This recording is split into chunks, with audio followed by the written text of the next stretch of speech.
Our conversations are meant to help us better understand this world that we live in, and we come from an atheist perspective. And part of our mission is to normalize open atheism in the same way society accepts open religion. We believe respectful dialogue is essential. These discussions are not about fiery rhetoric, but about honest ideas, shared experiences, and building comfort with open conversation. While we think it's important to teach children to think for themselves and to develop critical thinking skills, this show is aimed at adults. Sometimes the themes and languages are adult in nature. Please use your own discretion when watching or listening with your family.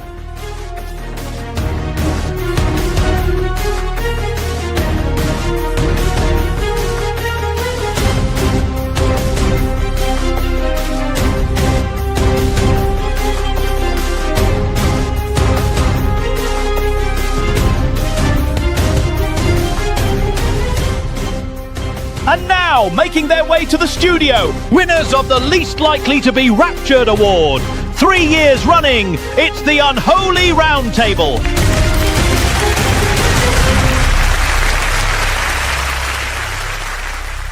Let's do it. Hey, welcome back to the Unholy Roundtable. I am your host, Mike Smithgall, and we are joined tonight by a merry little band of heretics and heathens and everything else you can say that's negative about us. So I'm going to go around the screen there and we are joined by Larry Warren, Scott Broughton, and making his debut on the Unholy Roundtable is Rhett Smithgall. Yeah, you might guess the relations, but we'll see if Rhett claims that as this show goes forward. And in the producer's chair, another god that you cannot see, but nonetheless is really there. It is MJ handling all the producer abilities tonight. So we've got an interesting show for you guys tonight, and we're going to hit a couple of different topics. We actually have a handful of topics, but there was no way that we could go into this show without talking about Charlie Kirk. Not necessarily someone I would normally have talked much about, but with all the events that have happened this week, we kind of have to, right? I know, Scott, this isn't even your favorite topic, but because he's so influential in terms of the Christian nationalists and the right-wing Christian sort of force, we have to talk about it. So, and that's actually one of the reasons I brought Rhett on. As you may know, by looking at the other three of us, none of us are kids. Rhett's not a kid, but he is 27, right? Rhett, 27? I am, yeah, 28. Yeah. So you're far closer to Charlie Kirk's target audience than any of the three of us are, right? Yeah, for sure. I was in high school and middle school during his big rise. I think he started in like 2012 with Turning Point USA. Has it been that long? Oh, damn. Okay. No. I was familiar with him by name, and I've seen a few things online, enough to know that, like, okay, this is not a guy I need to spend a lot of time worrying about. But at the same time, I'll be honest and transparent, I don't think I understood the level of influence he had or how big he had grown. And when I reached out to you yesterday just to kind of chat with you and find out your thoughts about it, you sort of brought that to my attention. This guy's way bigger. And obviously the news has made it a lot bigger, and I realized, oh, this is a much bigger deal than I thought of. So let me give you, Rhett, a few minutes just to give your first impressions. We won't spend a lot of time on it, but your first impressions on what you and, say, people your age, your peers, thought of him as in terms of where he is in your universe of people that you're aware of and follow or understand. So go ahead, and I'll let you have the mic on that. So Charlie Kirk is, I don't think it would be that much of a stretch to say that he was sort of the king or one of the largest, if not the largest, online conservative. He built the online conservative movement, as I know it for sure, through 2012 and absolutely after 2016, whenever Trump won for the first time. Basically every single person that's right of center has interacted with him and been on his show or spoken at a Turning Point USA event. From Trump of course now, but basically everybody's starting up, right? Ben Shapiro, Candace Owens. Heck, I think Candace Owens started at Turning Point USA. Matt Walsh. The list goes on and on and on. And nowadays, just recently, I mean, he's talked to basically every lawmaker with an ounce of influence in the world, right? Everyone from Vivek Ramaswamy to Greg Gutfield, Tucker Carlson, Marjorie Taylor Greene, J.D. Vance, Matt Gaetz. He's had, the guy has tendrils that go all the way to the heights and lows of Republican power. Yeah. So. And he used to go to a lot of colleges. I know you're just wrapping up college here in a few months. Has he ever been to your college or that you're aware of? No, I don't think so. Okay, so you've never seen him in person or anything like that? I haven't. Right? No. Okay. He's definitely been to Florida for sure. Well, I don't know if he's visited UNF. What's that? I don't know if he's ever been to UNF. Let me see. I'm not really aware of how big he was, but it sounds like that was kind of his shtick, right? No, I mean, he would go to colleges and he would ramp up. So he innovated that, right? I mean, as far as I know, that like he would come out with the table and it said, "Not change my mind," but he had something else. Prove me wrong. Prove me wrong. And he did that. Before Ben Shapiro, before Steven Crowder, before that. I mean, he's been doing the college tour thing where he went and debated college students for long time. Okay. So, and again, I know obviously I know you since you're my nephew, but within your friend group, and I'm not telling tales out of school here. I mean, you're in Florida. You and I both grew up in Florida, which is a relatively, in our certain area of Florida, is very conservative, and your town is very conservative. So within the people you knew, went to high school with, and go to college with, how was he thought of? Whenever I was online Republicans are weird because they're for until very recently with the tail end of Trump here, they weren't really incorporated into the mainstream.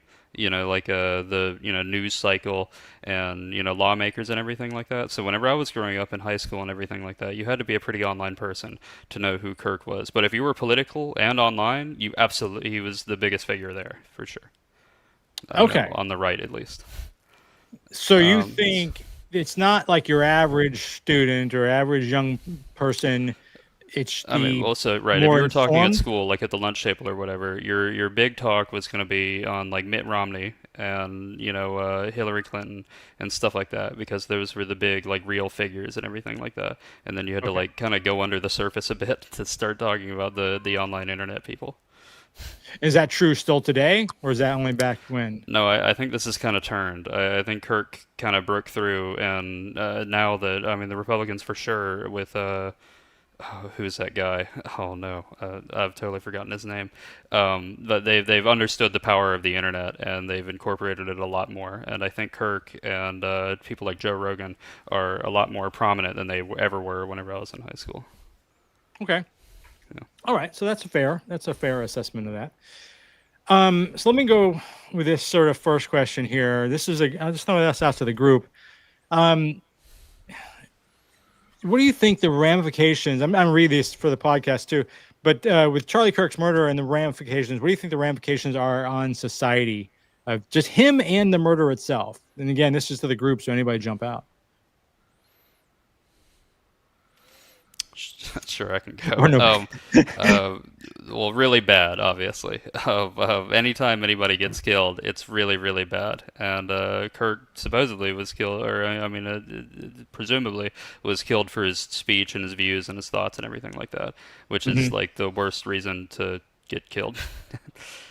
Agree. For speech and stuff like that. So, if that's if that's the direction we're headed as a country, where people are being killed for their speech, it's very, very, very bad, very bad. Even if I disagree with Kirk's views and everything like that.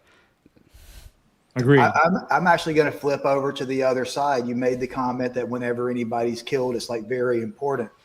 It's not to some people. It depends on who that person is. Because just a few months back, we had Democratic lawmakers in, I think, Wisconsin that were summarily executed by a very right-wing individual. Two sets of lawmakers and their spouses. Another place very recently, A guy just got 80 years for orchestrating drive-by shootings at his Democratic opposition. And like he got 80 years and like online doxing and just all this other stuff and literally orchestrating shootings at their house. And, you know, when you talk about, oh, it's important when these things happen. Nancy Pelosi's husband, an octogenarian in the middle of the night, was assaulted by someone with political motivations with a hammer. Yeah. Charlie Kirk got on international streaming services and tried to rally his troops to pay that person's bail. Yes. And that's all I have to say about that. Sure. So, couple of thoughts I've had. He was a fairly prominent person, but it's almost like internet famous. Yeah. A lot of people knew who he was. Yeah. Said a lot of outrageous and hateful things. Oh yeah. Supported a lot of the wrong side of history. But I don't think if you compare him to, say, Martin Luther King, he has, as far as I know, zero quotable quotes. And I think the event is shocking. I mean, an assassination by a sniper, highly unusual. You know, so the event itself is fresh in everyone's minds. It's a shocking thing. It's kind of a pinpoint in history. I go, oh yeah, I remember that. That was an assassination. I think within a certain amount of time, whether it's 5 years, 20 years, whatever, he'll be no more than a footnote. Nothing he has said will be specifically remembered. Nobody will be quoting him. And it'll just be, oh, guy was assassinated. He was pretty young. It was shocking. Nobody will remember it. Well, nobody so will my, revere it. Well, so my worry in that direction is what this justifies from Trump. You know, you make the comparison to Martin Luther King. I'm wondering if the guy might be Franz Ferdinand, if this will trigger a bunch of other stuff, and then, you know, Trump goes crazy with the military or whatever, and this is like the you know, the match that ignites him going, you know, completely crazy and like starting to become like a full-on dictatorship.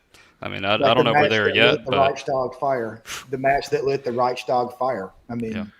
You know, I don't think he had enough substance or official power to be that type of martyr. I think he'll be a martyr, but I think he'll be like an online martyr. People will refer to him, oh, yeah, remember Charlie Kirk. And then 10, 15 years from now, everybody will have to be reminded that he existed and have to look up what he stood for.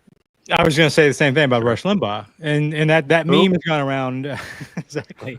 But that was, you know, Rush Limbaugh was a huge name, a huge platform. He wrote books, and he was, you know, millions of people listened to him, and then he died, and he's never spoken to. I mean, I've probably mentioned his name more in this context of having been forgotten than anything else, because it's now, of course, he was on the radio, and anybody who's on the radio talking in the moment passes, and they're kind of done anyways. But like you said, that's is he kind quotable? of my point. No. Nobody's quoting Rush Limbaugh. People That's are quoting exactly Hitchens. People are quoting Martin Luther King Jr. People are quoting John F. Kennedy because they had real substance. Yes. Yeah, I agree. They weren't I just do kind of wonder if that's contrarians. because, like, you know, because Martin Luther King won, in a sense. You know, he got the Civil Rights Act, and he made incredible strides. If he hadn't, would he have been forgotten? Like, if, you know, if he did everything that he did and did all of his protests, and then, you know, we never passed the Civil Rights Act, we remained racist, would anybody have remembered him? Well, I think the other thing about, say, Martin Luther King was that he had, for lack of a better term on a show like this, disciples who then went on out into the world and accomplished things and did things. You know, several government officials, you know, we all know them and have seen them, and they started lots of organizations to help people and try to fight for the right. Charlie Kirk, in my mind, I could be wrong because I didn't follow him very closely. It was just kind of on my periphery. didn't have that. He was just kind of a lone guy out there that had a big following. Yeah. I'm going to just, because we got a bunch of comments, and I make sure I acknowledge people. Randy's on there, Mike's on there. Spark, thank you for joining. And Godspeed, I just want to bring this one up, and people can kind of see it in the right-hand corner there, but Godspeed, I'm going to read this out again for the people that are listening instead of watching. Charlie Kirk wanted to sit down and talk about it. The left chose violence in response, plain and simple. No amount of he says cope, but no amount of cope and gaslighting is going to change it. See ya, fuckheads. So I guess we've exhausted Godspeed's patience with That's us. not true. Have you never seen cope used like that before? I feel like I see it like 70 times a day. Yeah, it is not. Yeah, cope and seethe is like the classic. Okay, that's the new phrasing for me in terms of how he's using that. All right, may I? You're Go for it, welcome to. Charlie Now, hold on, Kirk. before you go, Scott. I do want to make this very, very, very, very clear so that no one misunderstands us from the get-go. And I don't know where you're going with this, guy, so I'm going to just say this out. As Rhett said, and as I have said, and I'm going to let you guys make your own opinions on this, I do not in any way condone what happened to him. Rhett and I were talking before the show. Two things can be true at once. Charlie Kirk can say some absolutely abhorrent and terrible, disgusting things. I can condemn that. And I can condemn shooting the man, because he did just say things I absolutely cannot agree with. But we don't shoot people for their opinions.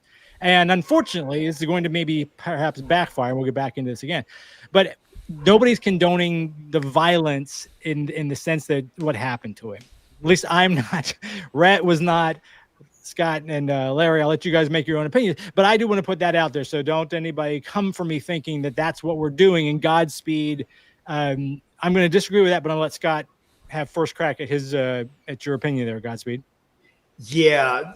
Let's take the first sentence. Charlie Kirk wanted to sit down and talk about it. Charlie Kirk wanted to sit down and talk about absolutely abhorrent things that he wanted his sycophants and followers to do. Charlie Kirk talked about how God's perfect law said that queer people should be put to death. Mm-hmm. Charlie Kirk specifically said, I'm a very empathetic person. Charlie Kirk said he didn't even believe empathy was a thing. It was some new age wokeness. Charlie Kirk said that the Second Amendment was worth babies dying in schools. So to stop it, he wanted to sit down and talk about it is intellectual dishonesty and cowardice. I don't even agree with people shouldn't be killed for their opinions being used when it comes to Charlie Kirk. He wasn't killed because he had an opinion. If he was killed for political motivations, it was because of a movement that he started. That is why people like him and influencers like him can rush the Capitol building. They can build gallows for Mike Pence. Hang Mike Pence. They can try to kidnap Gretchen Whitmer. Gretchen Whitmer. I almost called her Gretchen Wilson. But she's a redneck girl. No. Yeah. And the left chosen violence in response. We were just talking earlier about Charlie Kirk encouraging his patriots to help bail out the man, the right-wing Trump supporter who tried to assault an 80-year-old man in his underwear in the middle of the night, posted videos about it, and then laughed about it. Yeah. No. Don't talk about the left choosing violence. The left is the one that wants less guns to begin with. Charlie Kirk is the one saying that there are reasons to not pay as much attention or do anything about gun control when it's the number one killer of children in this country. That comment right there is as dishonest and cowardice as you get. But the problem right now is that so many people are repeating the same demonstrably false bullshit. That's all I have to say about that. I'm holding back, Mike. I know you are. I can feel it. I can feel it through the screen. I do want to add another comment here from Crisp. Also, Crisp, welcome to the show. So Crisp says, whoops, I hit the wrong button. Sorry. Too many things were hopping up. this crisp, I don't really get the point here. Let's look at the evidence. Kirk is way better and awarded the master debater in 2020. I don't know why that matters. That's like me saying I was employee of the month at public supermarket. What does that mean? I don't even know why master debater is. That doesn't mean he was right. No, I don't. That's a really. But I wanted crisp. I wanted you to get. You'll see as you're new to the show. I think. We will respect you having the right to have an opinion. And I will put them up on the screen very often, not every comment because it's just too many. So I wanted to make sure you were seen. I don't understand your point, but I do thank you for jumping on. A couple of things. He was good for free speech, and his death was sad, but I disagree with the things he said. That's from Spark. I agree. Free speech is totally fine, and he should not have been killed. But I can still disagree with him. Both things can be true at once, right? Gosh, Mike, everybody's got Mike. Mike, what were you saying here? Kirk had a hit list to squelch Heather Cox. I don't know who those people are. Heather Cox Richardson and some of her contemporaries. Who is Heather Cox Richardson? Maybe it's 3 different names. I don't know. Mike, could you explain that? Yeah, I don't know. I know that Cox is the first name of the governor of Utah, but I know that too. But he's super hardcore Republican, so I don't know. But wait, didn't he have a professor watch list? I think I remember seeing. He did, yeah. That was a big thing that he started early on. That was talking about the professor watch list that ended up having the people that were on it. Oh, sweetie, no. Yeah. Anyway, they had this list of professors and stuff, and they were getting doxxed. They were getting threatened online. Oh, yeah, they were having, that may be who it is right there. So one of the first things that he did, literally when he was 16, 17, one of the first big things that he did was he wrote a big paper about left-leaning bias in textbooks, and that's how he got his first slot on Fox News. And then whenever he started Turning Point USA, he started that professor watch list. So he's had his eyes on, school and how school is since the very, very first part. Here we go. MJ again. The unknown, unseen, unheard God in the producer chair. That she is a professor at Boston College. So so that's fantastic. I'm not familiar with it, but it goes to what you guys were just saying. That this list of professors, that's apparently one of them. So yeah. Spark actually asked this question. You guys ever take call-ins? Not yet. It's only because of a technical limitation at the moment. But I want to get that figured out and handled. It just requires some extra technical stuff that we haven't quite put into the show yet. Just for that exact reason. I would love to have people actually interact with everybody. So tune in for future ones. I do want to get that as actually, because this would be a perfect one. And even for the people that disagree with me. But Spark, one reason I haven't rushed to do it is because debates, and I know this is a provocative show in a sense thus far, can get out of hand really, really quickly.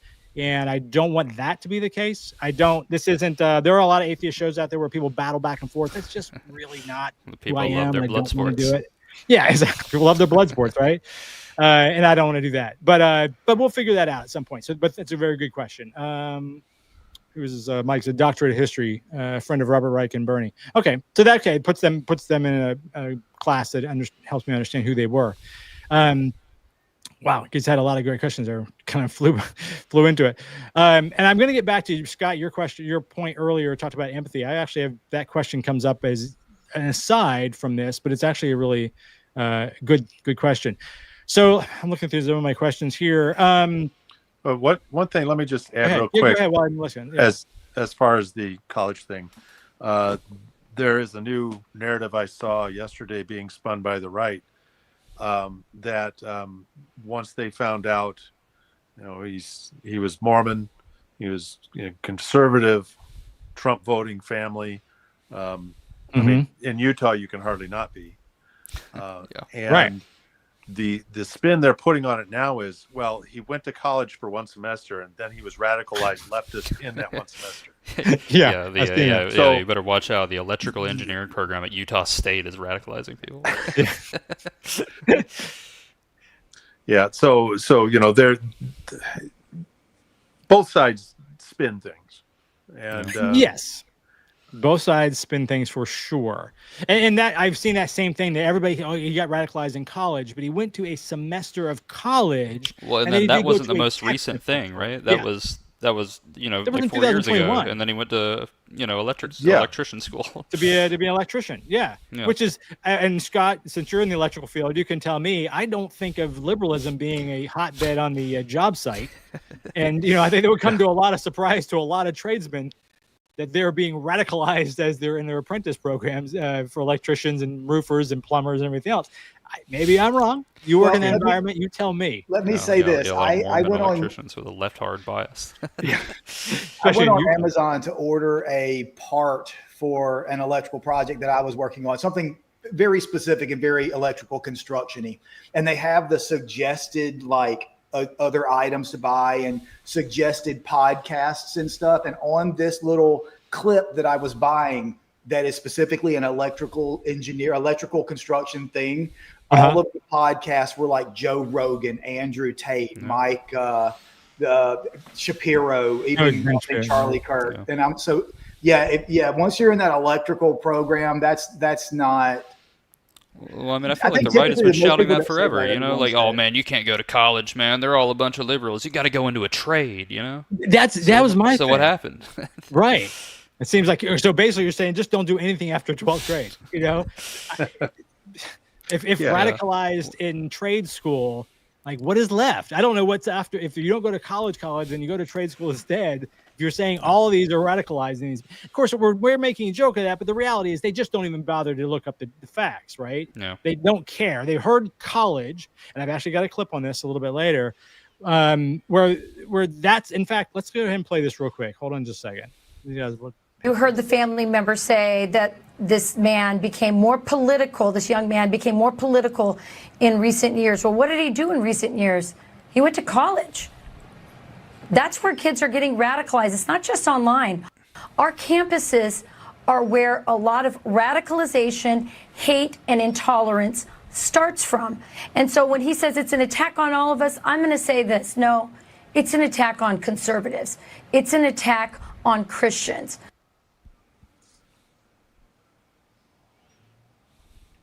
Yeah, Utah State University, within the top most conservative colleges in the United States. And he did go there for one semester. Is in Utah. And they're just mad because he didn't go to PragerU. That's it. They're just mad because he didn't go to PragerU. Exactly. I know. Was Liberty not taking anybody at the time? Well, if that's true, then they would have to explain my personal situation, because my father was very conservative and very Trump supporting, and he's a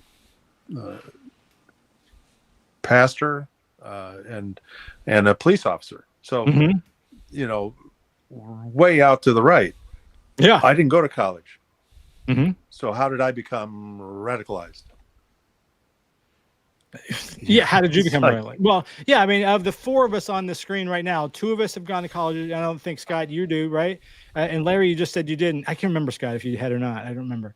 But yeah, and we here all have reached the same conclusion, not from college, and we went to different colleges at different times. So it's a ridiculous statement. And I'm going to address Gen X here a little bit to a degree. They've already probably checked out, and that's fine. Gen X, again, thank you for your comments. But I'm going to read it again for the podcast. Watch Babylon Bee, a liberal goss back in time to kill Hitler. Okay. I probably won't, but thanks for offering it. I'm off to watch David Wood. Don't know who that is. Whilst you atheists can explain to Charlie Kirk's 1- and 3-year-old daughters why daddy isn't coming home. Okay. Can you also explain that to the other 100 and something people that have been shot and killed this week in America? Can you explain it to the however many kids that were killed 3 weeks ago or whatever it was at the Catholic Church? Can you explain it to Columbine? Can you explain it to Sandy Hook? Can you explain it? Can you explain it? Can you explain it to every child and adult and everybody that's been killed because of guns, regardless of their political affiliation or any of this other nonsense that we're talking about that's affiliated? Because he has a 1-year-old and 3-year-old, I'm terribly sad for that. I have had a 1-year-old and 3-year-old. They're grown kids now. But that doesn't make it more or less tragic. So this is one of those comments that people throw out to try to pull at your heartstrings. You're missing the point. You're missing the entire point. I can dislike the man and want nothing to happen to his children. I don't want his children to be fatherless. That's a ridiculous statement. So Gen X, obviously, we're going to disagree on this comment, but again, giving you a platform. Thanks for joining. Or whatever that was worth. All right. Well, I mean, somebody mentioned it earlier. I mean, if you want to know how the people feel, just look at the reactions to this. If you go and look at any left-leaning lawmaker or any person on the left, I mean, Barack Obama says that this is, a tragedy. This should have never happened. Joe Biden's calling for, no more violence. This is insane. We shouldn't be assassinating people. We need to change the gun laws. But then you go over to the conservative side, and they're saying this is war. We need to get vengeance. We hate this person. We need to go crazy. I mean, yes, we have to. Have more one fathers. side is asking for empathy, and we want to make some change, and the other side says we need to start get guns and fight back. I mean, it's yeah. So that, Go ahead, that Larry. last commenter apparently is not taking the next step and going, well, the right is calling for retribution and revenge and a war, like you said. So how many more fatherless 1- and 3-year-olds do they want to make? It doesn't matter. Right. To them, they don't care because they're on the left. I would rather see fatherless 1- and 3-year-olds from a father who pushed back against gun control than a child lose their 1- and 3-year-old when we're trying to do something about it and nothing has been done. And nothing If happened. you want to know how to explain this to Charlie Kirk's children, you don't have a dad, but you have a Second Amendment right, and that's everything your dad stood for. So his death, I don't see how that could be a negative thing. If it was exactly what he preached about, that the deaths of innocence were needed so we could support the Second Amendment. He became a martyr, and these are his quotes. I'm not even making this up. You can't get mad at somebody that doesn't have empathy for him when he's the one that said empathy is not a thing. You can't get mad at somebody who says they can't be mad at the shooter because you're the one preaching that shooting innocent people is okay enough that we don't change our Second Amendment because of it. Yeah. I mean, really, that's what it comes back to, right? If two those are people his have their exact foot on words. if two people have their foot on a gas pedal and one person says, I believe in civility, I'm going to take my foot off the gas, it doesn't change anything. We need Donald Trump to get up there and say that the violence needs to end. We need the Republican leaders to come out and say that there can be no more violence. They need to disavow this completely. And until they do that, then, I mean, their violence is only going to continue. They're only going to continue to ratchet up the temperature. I'm gonna run a clip because you guys just brought up where I was gonna go with this at some point, anyways. But this instant jump to conclusions and this sense of just outrage, and outrage is probably an appropriate response, but not the way this is done. So let's watch this clip and then we'll comment on the other side. Mother fucking animals! I should have warned the line. You liberal, progressive, deranged fucking animals. You are so hateful in your hearts to go out and shoot a young man who's never hurted anyone with Christian values, a young, beautiful family, a father, a husband, a friend, a son. You shot him. Why? Because you didn't agree with his politics? Because you didn't agree with his ideology? That's the reason why he deserves to die? You fucking animals! Yeah, we're talking about Charlie Kirk right now. That's the subject of this that we're talking about right now. Democrats own this 100%. For years, those on the radical left have compared wonderful Americans like Charlie to Nazis and the world's worst mass murderers and criminals.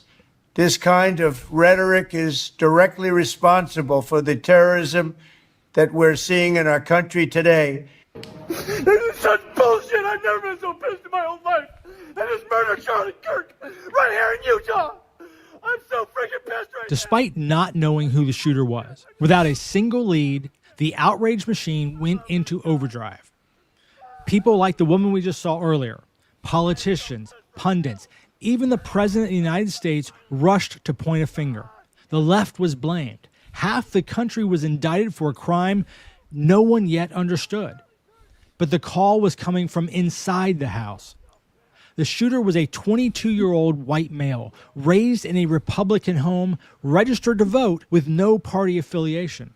He had one semester of college. His grandmother, Debbie Robinson, desperate to emphasize their loyalty to Trump, said this: "My son," his dad, "is a Republican for Trump.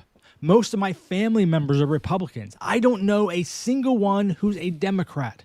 I'm just so confused." Now let's turn to Utah Governor Spencer Cox and hear what he has to say now that the shooter has been identified and their background is understood a little bit more. This bad stuff happens. For 33 hours, I was praying that if this had to happen here, that it wouldn't be one of us, that somebody drove from another state, somebody came from another country. Sadly, that prayer was not answered the way I had hoped for, just because I thought it would make it easier on us if we could just say, hey, we don't do that here. But it did happen here, and it was one of us. So that was the Cox guy. He's the governor of Utah. Was actually fairly reasonable throughout all this, and he's dealing with a lot. I mean, it can't be easy to be a governor in a state like this. But his point was, I thought, was interesting at the very end there. You saw the unhinged, crazy lady at the beginning, and it just kept getting. And this was all like Wednesday, and the Mace, what's the name, Trump. This was all before we had any idea what's going on. Just instantly blaming the left, and it may even turn out to be that the guy was left. We don't really know because nothing's really known yet. But what does it matter when you're trying? I think Rhett or Scott, you're talking about, let's ratchet it down just a bit, for goodness sakes. And then this guy comes out and says, like, I was praying it'd be one of them. It turned out it's one of us. Like, I mean, he was very reasonable, but I thought that statement was actually quite telling. You were praying it was one of them. It was somebody else, somebody that didn't look like him, somebody who was trans, maybe someone from out of the country. They were brown. He was asking for anybody, but it turns out, nope, just another white kid, living in Utah. White and delightsome. Yeah, it's that whole, the unhinged nature of the stuff I've been seeing online is outrageous. It's really crazy. I just want to know if that guy that was praying for the shooter not to be one of them, if he just kind of slid that in with praying for the children that had gotten murdered that day too. The two, one or two, that was in Colorado. The thing about Charlie Kirk is this is the most riled up that the right has been about every school shooting ever happened. Yes. I mean, no one's flying flags at half-mast for the kids at the Catholic school or at any of these shootings, or any normal person. I mean, these people killed every day. Flying the flags. I'm going to disagree. I think they did fly the flags at half-staff for the kids at the Catholic school and Parkland. Oh, did they for Parkland? Well, who was in office during Parkland? I don't remember. Trump. Quite frankly, was it Trump? This is the bad thing. There's so many of them. I can't keep them straight. And I was watching something the other day in relation to this, and they mentioned a shooting, and I was like, I totally have forgotten about that. I mean, it just because they just fly by. I mean, the Catholic one, we did a live stream with Mike Gonzalez, 3 weeks ago or whatever. It's gone. It's not even in the news. No one talks about it. No one's going to care again. A year from now, we'll forget it even happened until whatever. I said this on something else with Charlie Kirk right now. He's got a lot of heat behind him. We talked about this early on in the conversation. Is this going to last? I don't know. We can't really predict that. Is it going to last just until the next shooting? And then we kind of forget about it? The only difference is this kid was captured. So we're going to have trials and everything else, going to keep it kind of on the public mind. But where do we go from this? And if no one's willing to ratchet it down and to bring it down a notch, my goodness, can we sustain this? I mean, this is ridiculous, right? I do want to ask this question. Go ahead, Larry. I do think that what we're seeing is the people who are so outraged, like we saw in that clip, because Charlie Kirk was doing something for them. He was speaking like they were thinking. He was emboldening them. Whereas when you get a bunch of dead school kids, that doesn't mean anything to them in the same way that someone who is out there provoking the left and owning the libs, because they're just the kids turn into just almost like a faceless mass, a group that we'll use them as as something to refer to that, we value, whether they do or not genuinely. But they did value and do value people like Charlie Kirk because they are out there pushing what they, their ideas, and it sounds great to them. So now that's been taken away from them. Right. Well, it takes away that voice, and you like the emboldened word. We've used that for the last 10 years, since specifically. And unless you're the actual parent of a kid who was killed, you haven't really lost anything when 20 kids die in a school shooting, you personally. Mm-hmm. But when someone you look up to, like Charlie Kirk, was killed, you've lost a huge part of your psyche. Do you think it's just cult of personality sort of thing? We're none of us are, well, we're all old enough to, except for Rhett, to remember when John Lennon was killed, but I don't think any of us are old enough to have been like John Lennon wasn't our guy in the sense that, he meant as much as maybe the generation before us. We didn't grow up in the Beatlemania, right? So when he was killed, though, people were just crying. Maybe a little bit that way with Kurt Cobain, but not quite not at John Lennon level. But it was the cult of personality because we all knew these people, right? These celebrities. Is that Charlie Kirk? Is he a celebrity that they know, and instead of a music they love a message, and it's no different than that? Or is it something different or deeper? What's your thoughts on that? Anybody? Certainly not. He's nowhere near the power of personality that someone like John Lennon would have had.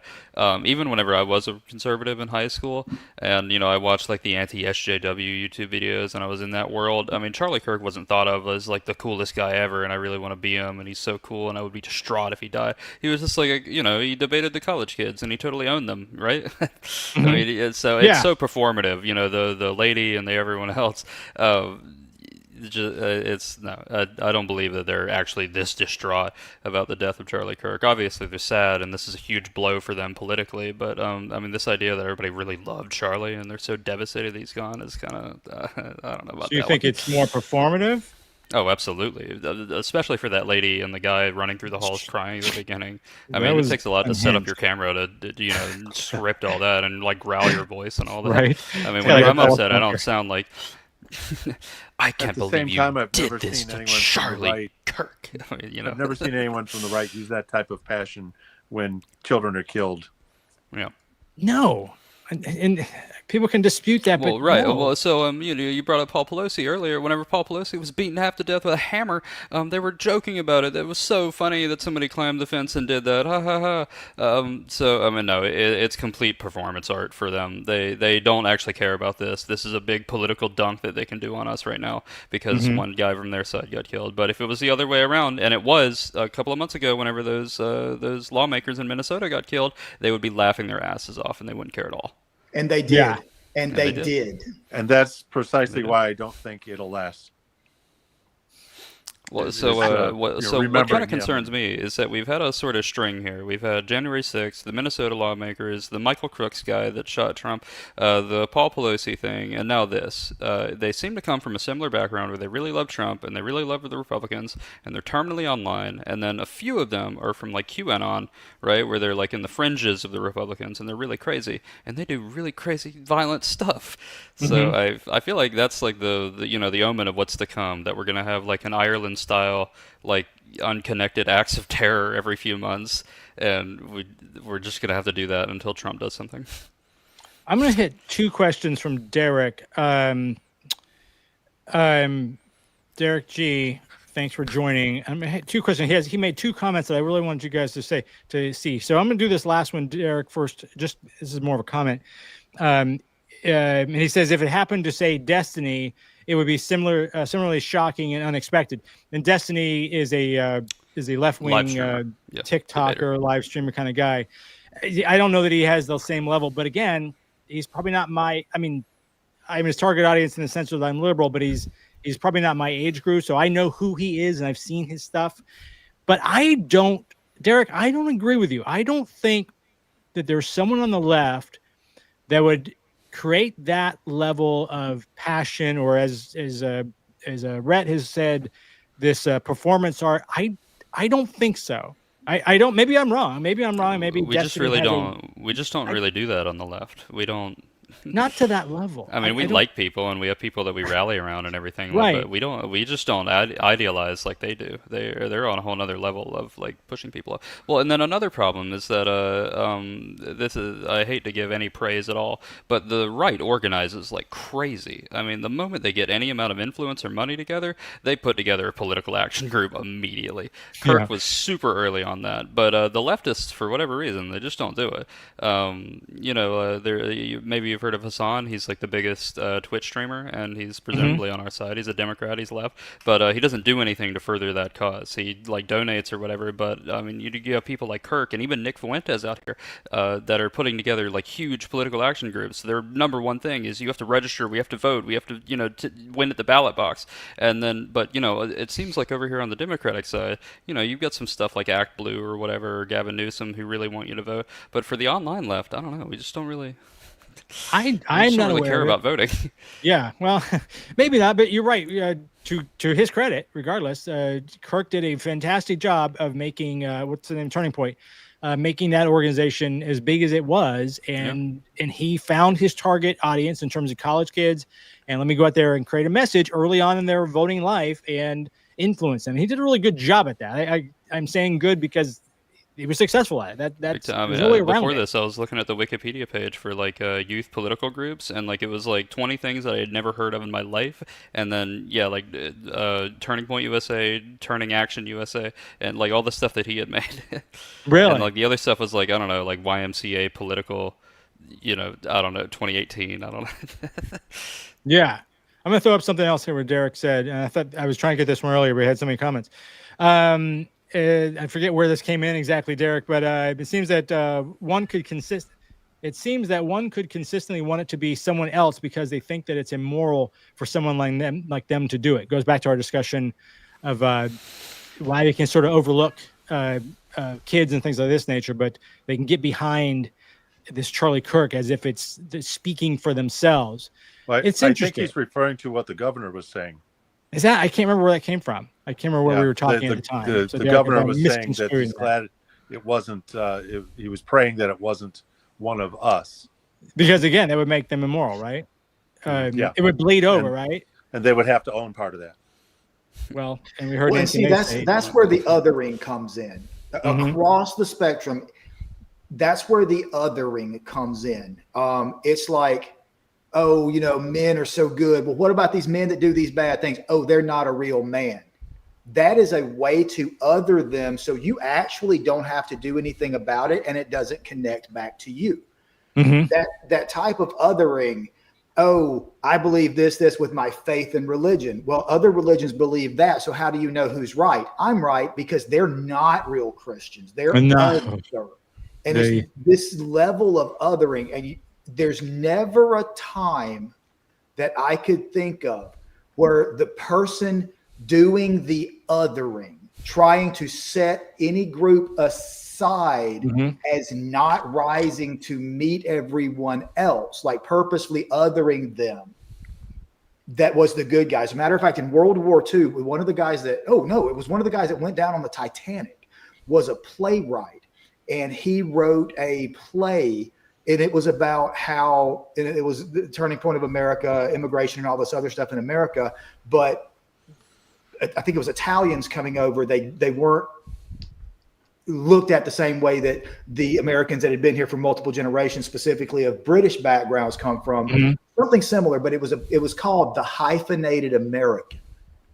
Oh, okay. And it's that type of othering. It's not just an American. We have to call you something else. You can't just be an American. Yeah. So it's like that othering. That's why you don't want it to be someone like you. And that's why, oh God, what was that batshit crazy? Nancy Mace coming out just swearing, and all these trans people, trannies, and all this other. It's a trans person. It's a brown person. It's a person that wants kids to get vaccines and not die of starvation. Right. God forbid. And they use woke to other. Yeah. Charlie Kirk, he was othering. He was talking about a Supreme Court Justice of the United States of America got that position because of DEI. Maybe it's because she finished college, you uneducated twit. What is it? He's got that famous thing where he says, like if I'm boarding a plane and I find out that the pilot's black, I'm going to be like, whoa, I got to... Exactly. And it's Maybe that he got the other job for DEI, and they couldn't possibly be qualified. What he's saying. Yeah. Yeah. So that's why they don't want it to be. That's why they don't want it to be someone like them. Yeah. I'm gonna throw this one up from GNX. GNX is not on our side. But again, GNX. I'm gonna throw this one up because your very first part of this here. That's why you murdered Charlie Kirk. I didn't murder anybody, man. None of us murdered anybody, and this is part of the overall problem. I didn't murder anybody. Nobody on this call murdered anybody. Nobody in the comments murdered anybody. One kid murdered one guy. This tribalism, and we're all guilty of it. I'm not going to even pretend that I'm not guilty of it in different degrees. But the entire left didn't do anything. The entire right is not every. I mean, we've said on this call and other previous calls, almost everyone I know is a Christian. Everyone I've ever loved, for the most part, is a Christian. My grandmother, Rhett's, or my mother, Rhett's grandmother, is a diehard Christian. I don't blame her for everything that's ever happened. I can separate the two. I might say that on occasion, but I don't mean it in the sense that I know she's a good person. The people I've loved, they're good people. Just because they're right-wing Republican Christians, I can't blame them for maybe that would be disingenuous and just completely dishonest. So when you say you murdered, I'm going to assume you didn't mean it me specifically. I know you didn't mean me specifically, but stop with the we didn't do it as a group. And we didn't go to a meeting and collect and just voted this kid to go up on a roof. It's not what happened. Even the idea that our ideology or something that we believe in or whatever somehow influenced him. I mean, I don't have any influence over Mormons or Utah or the Right. Utah Gun Club or the electricians of Utah or the electrical engineering program at Utah State. I mean, the idea that it's just crazy. Well, and that's Gen X's main. No, it's your ideology. It's not crazy. our ideology. None of us have an ideology of murder. That is not an ideology. We have a philosophical point of view when it comes to religion or government or these various things. I mean, again, you can see it in the response. Whenever this happened, Democrats condemn it. They say this is horrible. This is disgusting. You shouldn't murder people. Every and whenever it politician happens on in the one other side, side, then all the Republicans band together and they say this is totally awesome. We should do this. I didn't more. hear Obama saying, "Yeah, great. This is finally we've got the start of the war." I didn't hear that. I didn't hear anybody on the left saying anything like that. In fact, obviously, the one thing that Republicans, in terms of the political Republican machine, tend to hate about left is our willingness to get some sort of gun control. Yeah. Mr. Kirk himself. I mean, that's been the had a attack problem for with years that. now, that we're all like soy and that we care Yes. too much. You have too many feelings. Right? None of us have guns, and none of us have. And then at the same time, we're also starting a war. And now you're going to come to war with it. So stop it. It's ridiculous. GNX. Again, by you, I mean your idea. I think you said that twice, GNX. But okay, okay. But I'm trying to read these comments as they come up, and I can't keep up with them. So if I miss your comment, it's only because they're coming fast and furious. There was something else I was going to hit with you guys. This martyrdom, though, where's this? I had this question up earlier. I've lost it now because something's going on. Do you think the martyrdom is that unique to Christianity? And we kind of touched on this. We were saying that we don't have anybody on the left, like Destiny. Is martyrdom a specifically, uniquely Christian thing? Is that why they've instantly sort of elevated this guy to sainthood, or is it just tribalism and everybody needs someone to rally behind? No, I think martyrdom's across the board. Yeah, okay. Anybody can use it as leverage to push their agenda. You get a martyr, and it's an opportunity to advance your cause. And they promote him as a what's the word I'm looking for? Like a scarecrow. They killed him because he was right, as the previous poster said. Winning the hearts and minds. Mm-hmm. Yeah. Yeah. So, they're going to say, oh, that's why they killed him. He's that, and they create this martyrdom. And I don't think it's at all restricted to Christian nationalism. Okay. No, fair point. I just Here, saw. can I bite into that comment by Chris Yeah, just man. for a moment? We know exactly why that Hammer guy with Paul Pelosi did what he did. He told us extensively. It was because Trump told him that the election was rigged and that Nancy Pelosi was evil. He did it because Trump told him to. That's what he said over and over and over again, like relentlessly. Yeah, We don't have to speculate about his ideology. He told us exactly why he did it several times. right. And and we'll find out what this kid's thoughts were. I mean, we don't know anything really about this kid. Everybody's speculating based on pieces of information. We haven't heard from the kid yet, so we don't know why he did it. And we can probably all come to some level of assumptions, and they may be right or right adjacent in the sense that it's a little bit of that, a little bit of this, but we don't freaking know, And that's kind of my point earlier with that video. Everybody jumped to conclusions Wednesday. We didn't know who shot who, and they already had a boogeyman, right, to rally behind. Kind of to Larry's point, I guess, we've created a martyr instantly without having any information because that gives everybody the right or they've emboldened them now to take whatever action they feel is justified because we can say they did this. Yeah, everybody has the same focal point all of a sudden. Yeah, right. Yeah. So we're gonna wrap up the Charlie Kirk thing because it went a little longer than I thought, but it's such a hot topic right now. I do want to find this. Where do you think this is going forward? Again, I'll read. What do you expect to happen going forward in terms of policy, public discourse, and political violence? What do you guys think? Where are we going tomorrow? Where are we going next year? I don't think we're done. I think there'll be more attacks this coming year is an election year.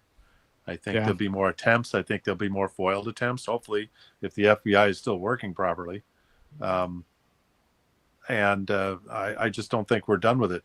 I mean, the representative from Arizona a few years ago, she was shot on a campaign stop. Charlie Kirk isn't the first one. No, not at all. No, we have a violent past. America isn't without. I just read this stat the other day, and you could do the math. It's like 1 out of 3 or 4 presidents have been shot at.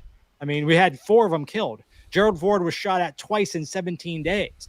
This isn't new. I watch Hamilton like every month. It's a whole thing about political violence. I mean, this is how we started. This is where we are. So this isn't unique. Maybe the spread of ideology and it encourages more people to do things is unique because we have the internet where they didn't have that in the past. But this isn't particularly unique. So you think, Larry, that this is going to get better before it gets worse, or you think it's just going to kind of continue in the same general way that it is now? I think it'll be much worse in the next couple of years. Really? Yeah, I'm afraid so. That's scary. I can't believe that we're not even a year into this Trump term. It's 8 months. It's a long 8 months, man. I've already said this a few times, but it ends with Trump. Whether that's him, finally denouncing the violence and taking a stand against it, or him dying in office. Until that point, then they're going to continue ratcheting it up the tension because that's the path that they've been on so far. That's what they keep doing. Yeah. I think we're a long, long way from like a for real civil war or anything like that. I think we're just going to continue to get these though, where it's like relatively disconnected acts of violence from online white men. I'm with you. I don't see it reaching the level. Well, I don't see it reaching the level that I've been hearing people asking for. This war. I think it's easy to say, but that's a huge step. Civil unrest, as we've seen, yes. Although, if Trump said tomorrow that we need to kill all the liberals, then I know for a fact my grandparents would be the first ones to take up arms. They're on their way to your house right now. You better watch out your window, man. Absolutely. And we love our grandparents. I love my mom and dad, and he loves his grandmother. I just wish they would get off the internet. Forever. Good luck with that. Good luck with that. And the good thing is you can guarantee they're not watching. So even when their favorite grandson is on this channel, they're not going to be watching you, man. Oh, man. All right, so we're going to wrap up with that with Charlie Kirk again. I was going to not say anything at the end, but I can't not. Go ahead. I don't think the political violence is done. We've been in political violence for decades. And I think what just boggles my damn mind is if you look back and you look at in the United States, if you look back at victims of political violence, it has been disproportionately the more conservative traditionalist groups attacking those trying to stand up for the rights and privileges of minorities and other groups that are just shat on all of the time. I mean, you can go back and say, well, look at Reagan. That was a whole psychotic thing. Yeah, he was insane. All the way back through Vietnam, National Guardsmen at Kent State shooting students that were protesting. That's a fear. Violence. You never see liberal people going, oh, if I see a Klan rally on the side of the road, I'm going to drive through it. But good God, you let Florida pass a law saying if you feel for your safety when people are in the street, you can run over them. Conservative people come out of the woodwork to talk about mowing people down in their trucks. So it's just, we're nowhere near the end of it. Honestly, it's going to get a lot worse than it gets better, in my opinion. But it's disproportionately. I would love to see actual lawmakers and influencers throughout history and which side of the aisle, whether they're the more conservative and trying to keep things from changing and those that are trying to make positive changes for some of our most vulnerable people, and see which one is the victim more often. And I just, that's all. Said my piece. I've said my piece. I don't know if he's still here. He said, I like this guy while you were talking. I don't know if they're talking about you, but I'll take it. I don't know. It might be a response to Mike Turner. It might be because it just happened to be Scott. I was like, I don't think you like Scott, because earlier they were like, Jesus loves you. Like, no, I don't think you and Scott are going to be really buddies. But thanks. He's still here. Jesus loves us. That's awesome. That's fantastic. You stumbled into the wrong group, but fine. Welcome. We do appreciate you being here. So so that was the end of the Charlie Kirk special. Let's move on ahead to some different questions here. Oh, this is another weird one. This is a question that came in from a viewer, and I did not realize this was as bad as it is. I'm going to throw the question up, and I got a video for this as well. But why are Christians freaking out about Taylor Swift? Is it different than previous stars like Elvis or the Stones or Motley Crue, to put it in my Gen X era? Is it because she's a woman? I'm going to throw this out here real quick because I thought this was interesting. Billionaire pop star in heels is crowned the voice of a generation. What do you get when a billionaire pop star releases an album with provocative artwork, lyrics that mock God, glorify rebellion, and celebrate explicit sin? You get the most powerful sermon that America's youth will hear this year. She mocks God in her lyrics. She normalizes sin. She glorifies lust and rebellion as if this was womanly empowerment. Her songs are not just music. This is discipleship. She doesn't have any kids of her own, but raising kids is hard. Why get into all that when she can just disciple your kids and train them up in the way that she would like for them to go? So she's not married, but he wants her to have kids. Caught that at the end. Do you know what date that was posted by chance?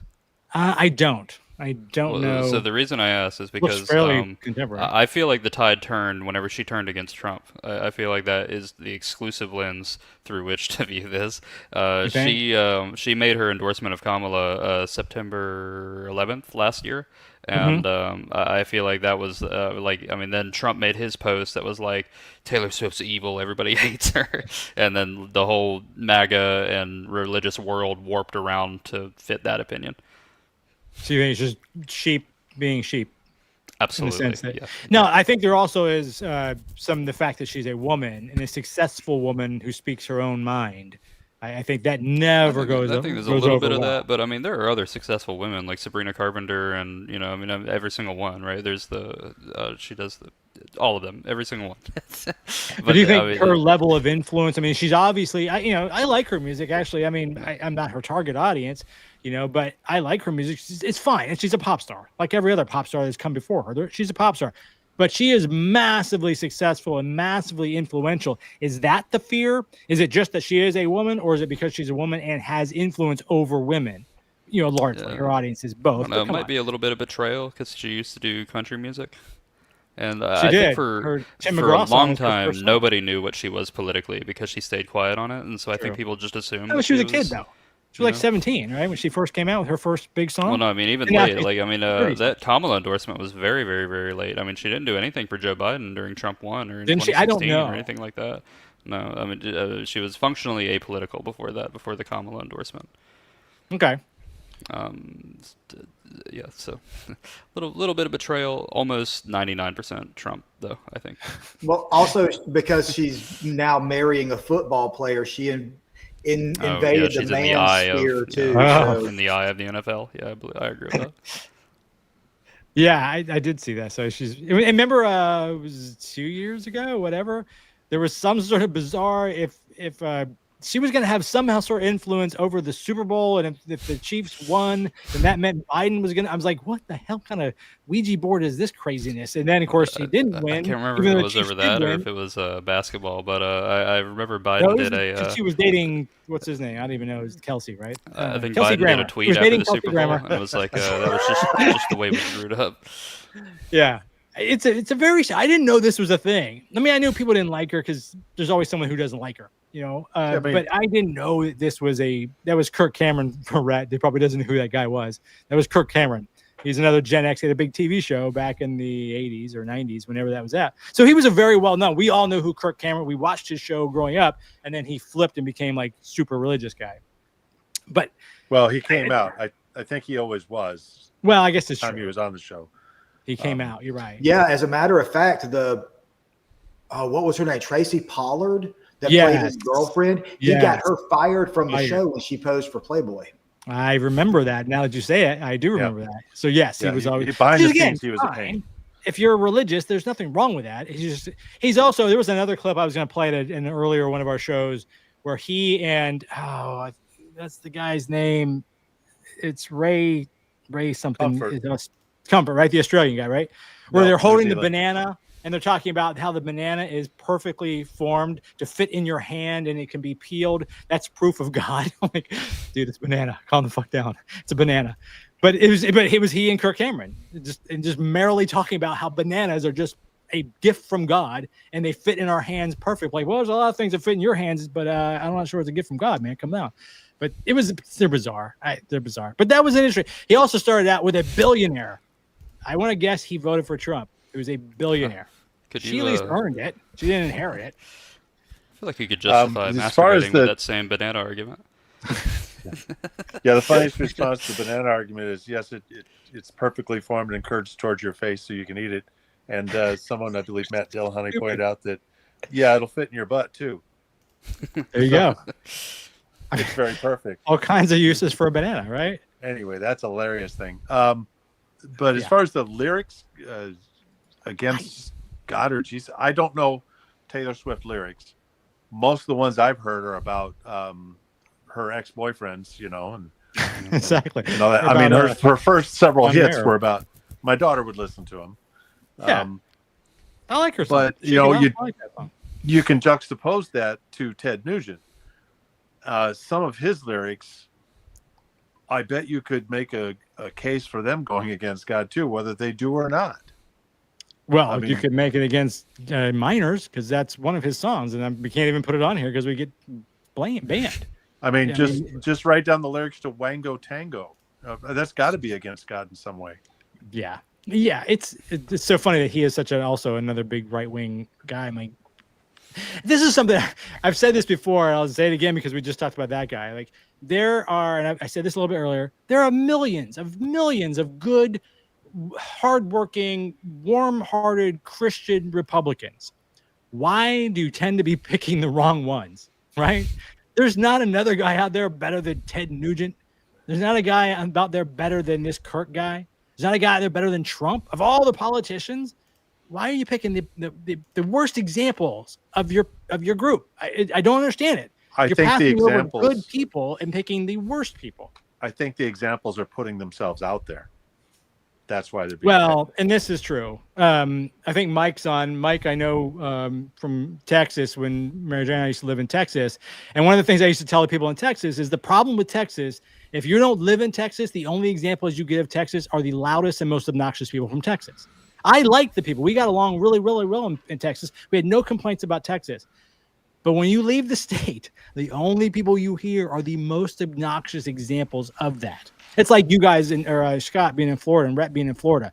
If you're not in Florida, you hear Florida man. Well, that's not fair, right? Someone said the other day, like, there's 23 million people in Florida. We can't hold them all responsible just because of the other 21 million, right? There are some good people down there, right? But it's just this bizarre, it bubbles to the top, and Trump, I guess, bubbled to the top. Kirk bubbled to the top. Ted Nugent, I don't know how the hell he got up there, but whatevs. He's a very strange example of that. Scott, what I'm here for. Right?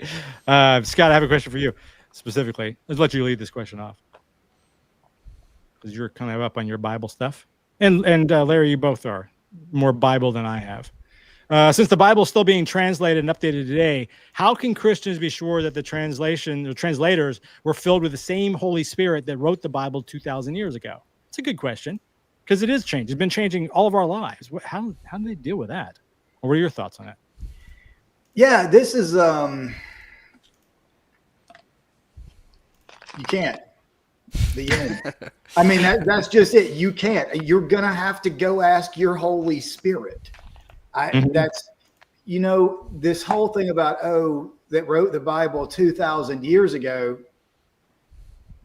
First of all, it hasn't actually been 2,000 years since the events were supposed to have happened. Yeah, true. Most of the writings were not until decades after that. We're barely past the 1900 year mark. And a lot of people don't realize that. Well, the Christian part anyway. That wasn't the only times the Bible has been written. If you look back at some of the oldest copies of specifically the New Testament that we have, which is Codex Vaticanus and Codex Sinaiticus, there are dozens of passages just in the Gospels that are not there. And like some of the main ones, pericope adulteri, which was the last sentence of John, last verse of John 7 and the first part of John 8, the story about the adulterer, let he who is without sin cast the first stone.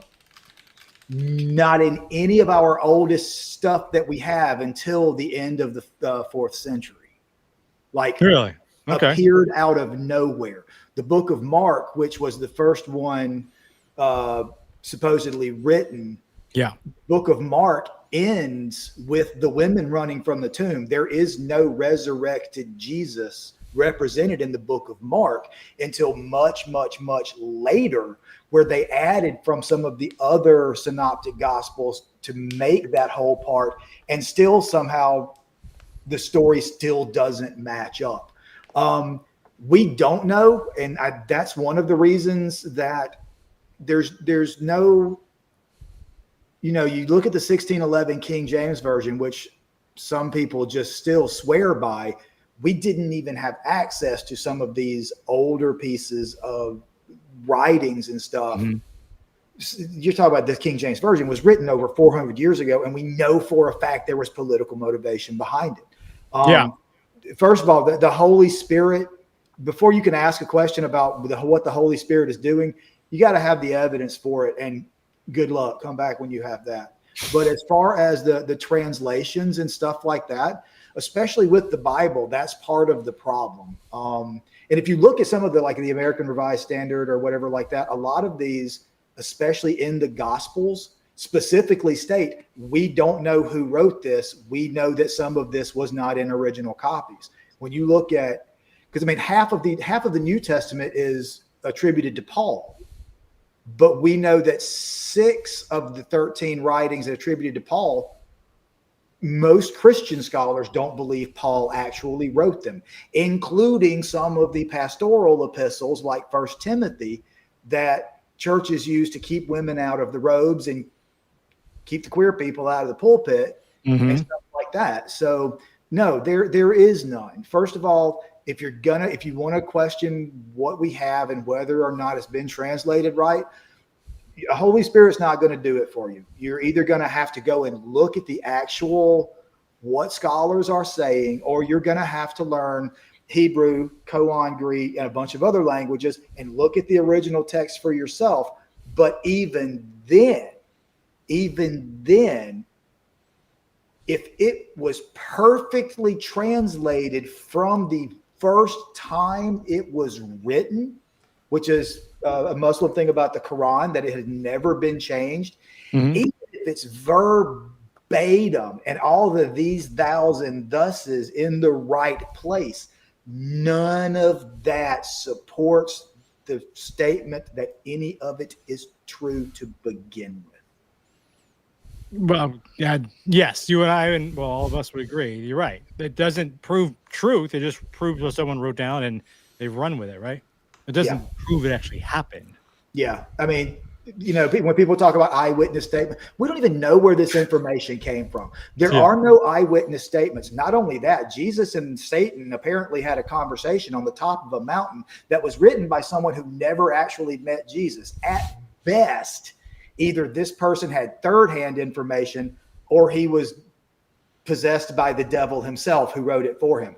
I don't know. I don't know how the gospel authors knew about the intimate details of the conversation that King Herod had with his advisors that led them to send the wise men, because the advisor would have to tell the wise men, told Mary, told whoever wrote the gospel. That's fifth-hand information at best, and we still don't know if it's the truth.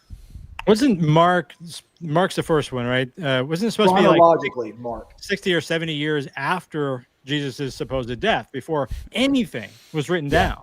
There's no contemporary information about the life of Jesus, and there's a debate whether a person named Jesus existed or not. Well, I think we would all agree that maybe if he did, I don't even care if he existed. I would not agree that he had any sort of magical powers.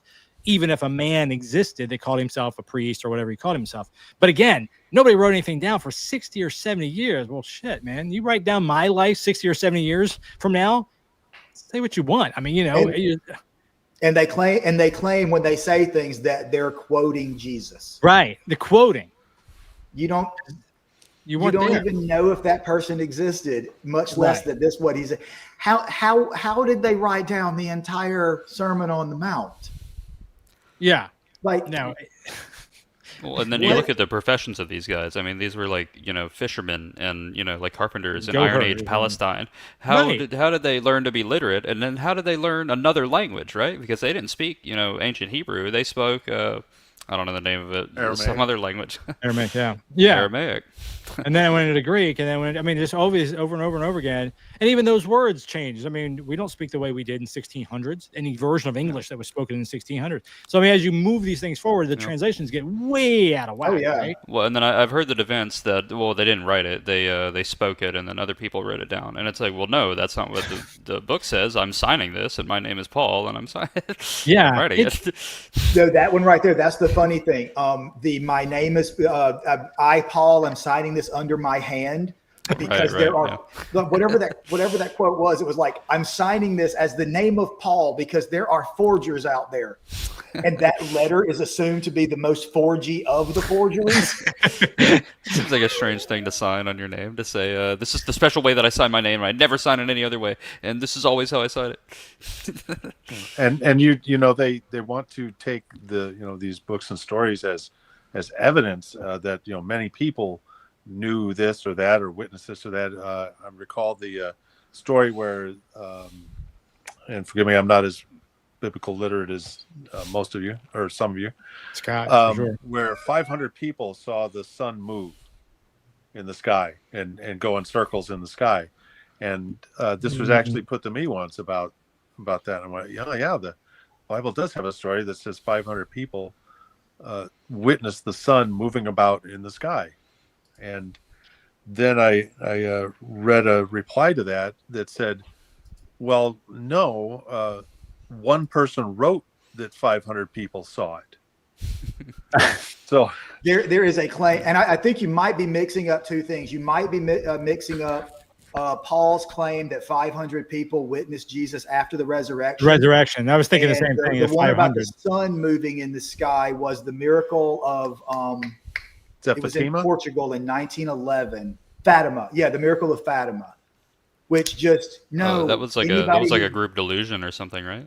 Yeah, it was. Well, it would have had to have been a group delusion, right. Even if because they all said different things, right? Like some said that it changed colors, and some that like moved in a circle, and then some said that like it went away and then it came back. Well, we know that other people outside of that area did not see it. The French were in a major World War I battle to get back some of their lands at the time, and nobody wrote about the sun going all over the place in the sky. I can do the math to figure out how fast the sun would have to move like that, as far away as it is. I bet you $20 it would be over light speed. And we know what would happen to the entire heliocentric orbit of everything in our system had that happened. So at best, the only thing it could have been, even if it was done by the hand of a god, would have been a mass delusion caused by that god to those people. Well, and then, for what? Like, why, what possible motivation could God have to show 500 people the sun moving really fast? It's much more justified if 500 people saw a miracle than if the guy writing it said, yeah, I saw this. I saw it. Trust me, bro. Yeah. There were 500 people that saw it with me. Yeah. Believe that. That's all you need to know, right? Exactly. It's a trust me, bro kind of thing. Half the Bible's a trust me, bro. Right? We just take your word for, okay, I guess so. You nameless person 1,000 years ago. Okay, sure. We'll trust that. Yeah, no, more than half the Bible. Like I just said all half, of the Bible. Do not lean upon your own understanding. Come to this like little children. Do not lean into your own understanding. Yeah. Listen and do. That's it. That's the entire Don't Bible. Question it. Yeah. Yeah. Agreed. Let's see. Let's go with another question here. This came up as well. Here we go. So this is an interesting question. And I might have to explain it. Let me see if I wrote it or I copied their question. But how to address when it feels like you're in the presence of evil, like obviously anyone in the present of present government administration, but also people like that Idaho murderer, etc. And this was actually posed to me before the Charlie Kirk thing. But there are people in the world, and I don't know. We can split hairs over the meaning of the word evil, but there are people in the world that are just evil, for lack of a better term, right? Sure. When you're and now I've never been in the presence of one, like personally, but people clearly are. Where do you go with that? Do you just explain that away by just some people are bad and twisted, or is there you think there's more to it, or where do you go with that as atheists? I don't know. Just she was curious. I think, I'll ask the group that. I think we used to get into this a lot more, back historically. During the time of the Nazis, then we all wanted to think that, everybody in Germany was an evil, deranged psychopath, and how could they ever do this, something so horrible as the Holocaust? And then, we did the Nuremberg trials and everything like that, and we kind of came to the realization that they were not crazy, deranged, especially evil psychopaths. They were just normal people, and that we all have the capacity to be totally messed up if we want to be. So I don't know if I believe in evil. I think that they're people do what people do. Nature versus nurture. Where do you go? What's that, Scott? I'm the same way. I don't think evil is a construct and a very fuzzy definition that we just give to things that we consider bad. Yeah. I don't think there is an external source of evil any more than there's an external source of good. I'm a mentalist. The way things happen in your mind, it's just, you can be conditioned. Voltaire said that people who can be convinced of absurdities can be convinced to people who can be convinced to believe absurdities can be convinced to commit atrocities. Yeah. I love that conditioning and stuff. Nothing happens out. Evil is just what we give it after the fact. And as far as recognizing evil beforehand, no, you got to show me by what sense, mechanism, or method you determined evil and how you unmistakably identified it. You're talking about cognate stuff, and that's just I mean, it's all perspective, right? I mean, if you go 1 billion years into the future and cows can talk and everything like that, they're going to look back on us, eating and murdering cows like we do now, and they're going to say that we're the most depraved, evil psychopaths that ever existed, right? I mean, yeah. Yeah, there's a lot of things that were evil, bad, whatever, that we consider them now that were commonplace and no one thought of them. And we talked about slavery with Cynthia, a couple months or so ago. And we were looking at slavery through today's lens, and it seems quite obvious. But obviously at the time, and places in the world still today, but certainly back in the days, not just here in America, but all of human history, slavery is quite common, and no one thought of it as evil. They just thought that's what you do, right? So yeah, I would, is the death penalty pretty evil compared to most of the world. We're kind of unique in that, right? Sam's pretty wrong, but evil is a perspective. It's a perspective. Yeah. Some of it, I mean, obviously, I think some things are just wrong. A lot of people want to recognize, you go into a room, especially if there are a bunch of strangers there, unfamiliar surroundings. You feel uneasy, you feel nervous, you feel tense because you kind of catch a vibe, for lack of a better word. And a lot of people, and I especially think religious people,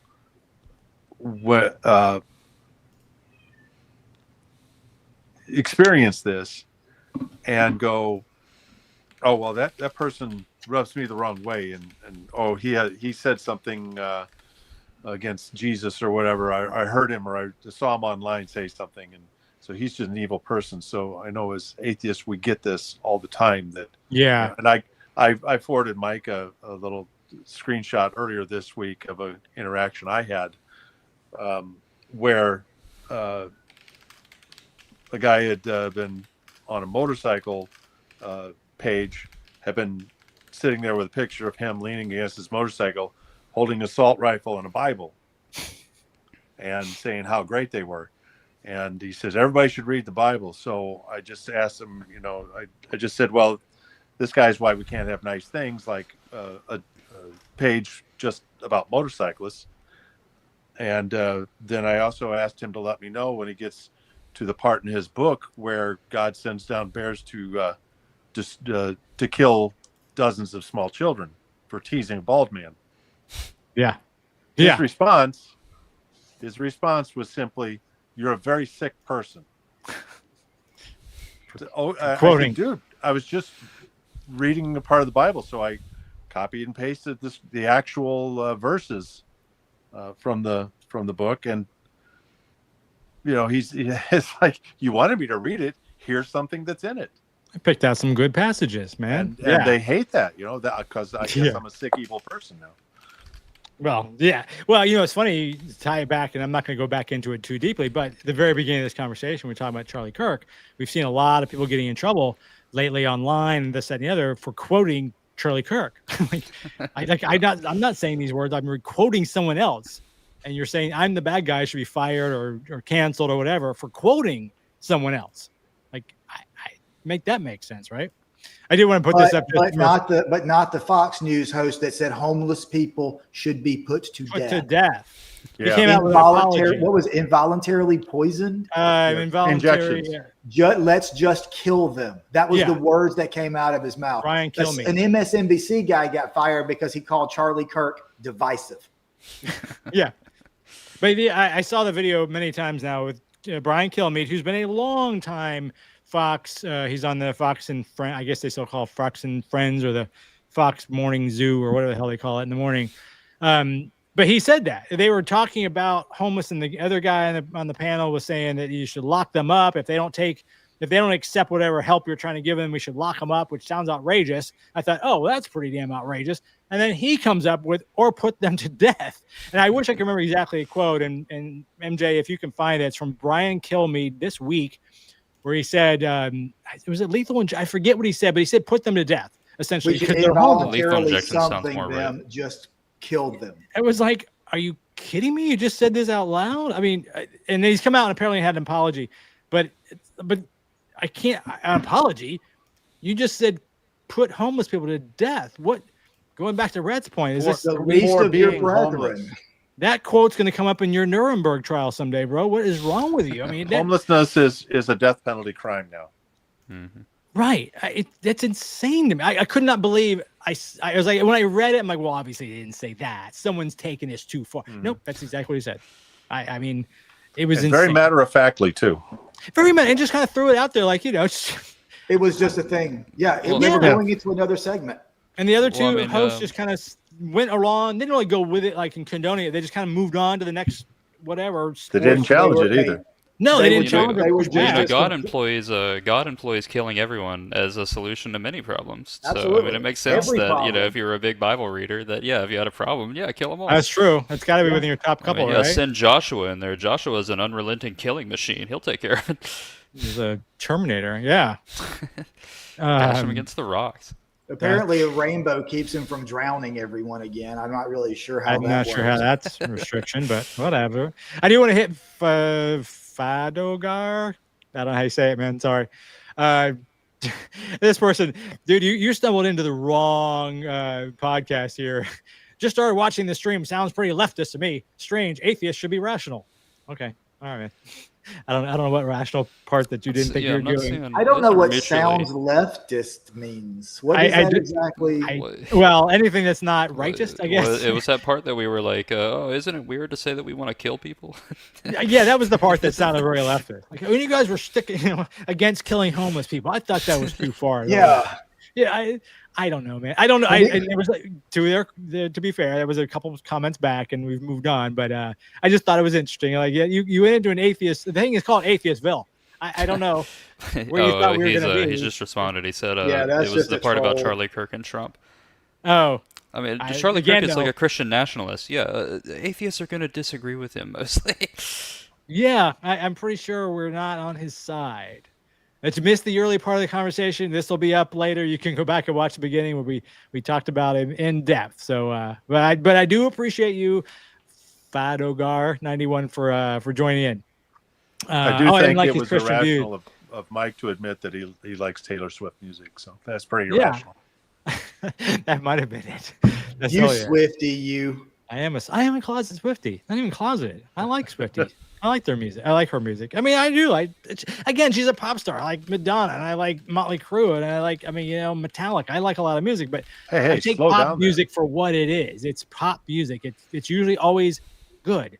I love when people my age, and all of us are, except for Rhett again, they're like, yeah, it's not like my old music back in the 80s. I'm like, you mean like Kaja Gugu and Duran Duran? You think that was the height of good, solid? I mean, I love those songs, but the Reflex, that was what you that was your standard, but you think Swift is too bad? Like, come on, man, calm down. But it's what they say. I don't know, man. I had another question. Oh, this is a good question. I forget where this came in, but this is a group question. So how Christianity can be perceived? I messed that question up somehow, but can Christianity be perceived as dumbing down individuals due to it makes me feel better without any effort aspect and psychological tactics? So I think you guys can read what that's trying to say. But are we guilty of that ourselves, or is Christianity itself sort of guilty? I mean, Scott, you made this point earlier. You're not supposed to ask any questions. You're supposed to just accept it, and it does make you feel better, right? Is that dumbing down of people, or just abdicating their responsibility to sort of investigate? What are your thoughts on that? Yeah, I go for the latter. I think you hit the nail on the head. I don't think it's about being dumb. And as much as just there's some of the most ridiculously off the wall, batshit crazy in most religious texts, I don't think people. It's hard to say with Christianity, because there is no Christianity. There's tens of thousands of denominations. But I think, and I try not to keep things set with Christianity, but religion in general, when it comes to supernatural claims, when it comes to things that cause you to disagree with the vast majority consensus of science, whether it's your favorite prophet splitting a moon in half, or your favorite genocidal sky wizard flooding the entire earth, which don't get me started on what the heat would do. Mm-hmm. It's not that it's a dumbing down of individuals, just like anything else. You're conditioning people to accept things.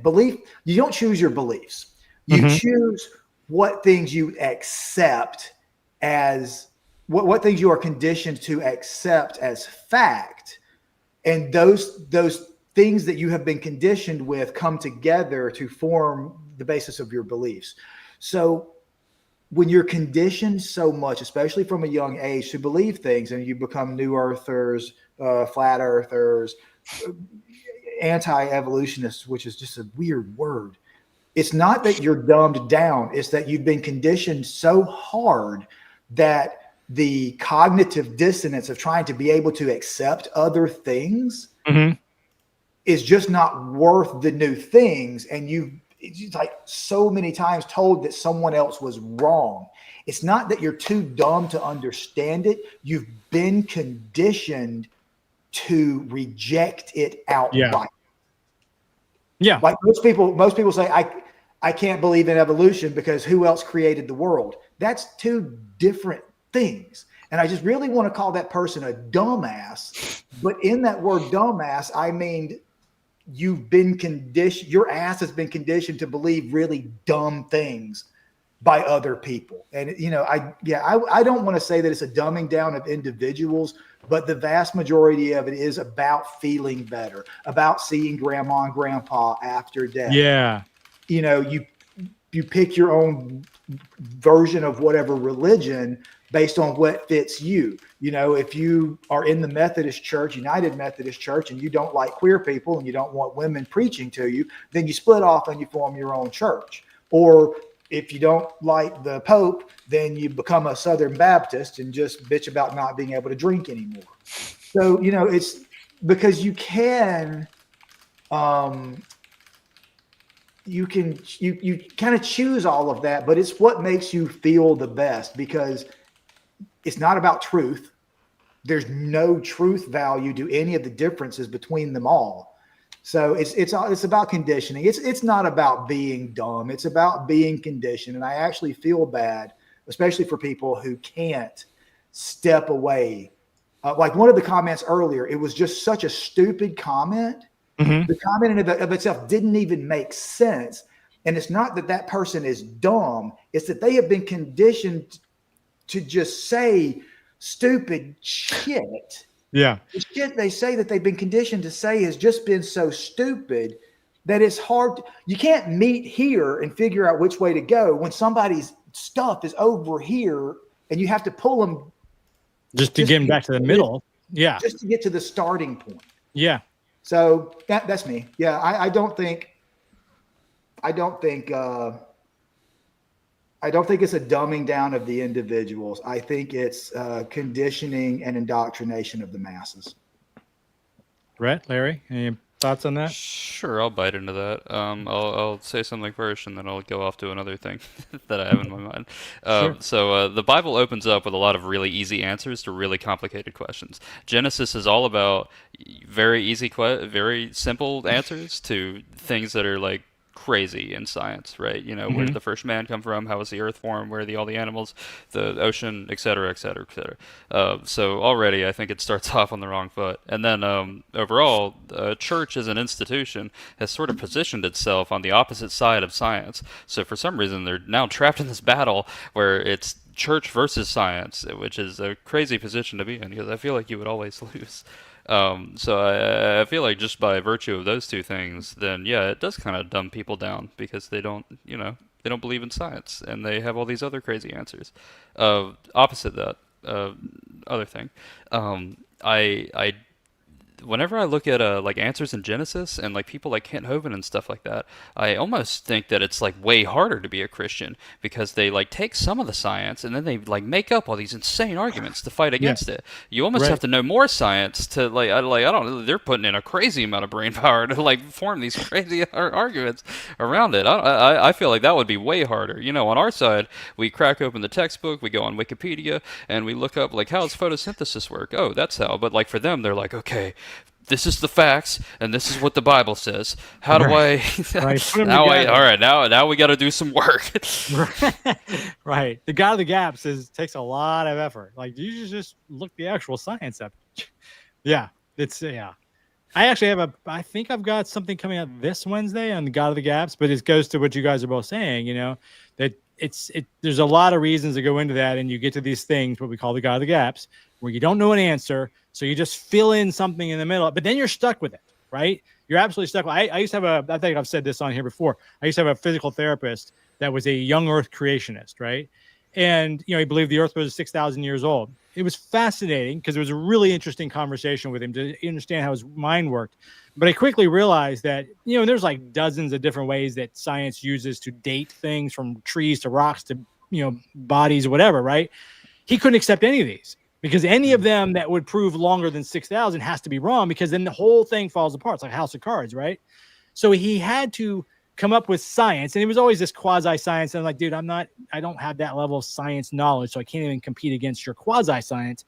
But he had to learn all this quasi-science to dispute 30-something methods of dating, because none of them could be right, or his whole thing was wrong, right? Yeah. It's like, that's a lot of effort, man.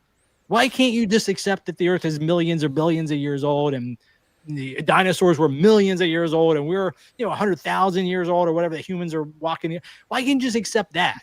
I can answer that. I can answer that. All right, go ahead, man. Because if you prove the creation myth of the Bible wrong, and Adam and Eve were not created the way Genesis 1 and Genesis 2 say different things, which is weird. Of course. But why would they say the same? If you get rid of the Adam and Eve story, Eve was the source of original sin. No Eve, no need for Jesus. No need for Jesus, no Christianity. That's as basic as it gets. Yeah. I mean, that is as basic as it gets. Because no pain once in you childbirth either. Yeah. No, yeah. It's right. Because there's a lot of that.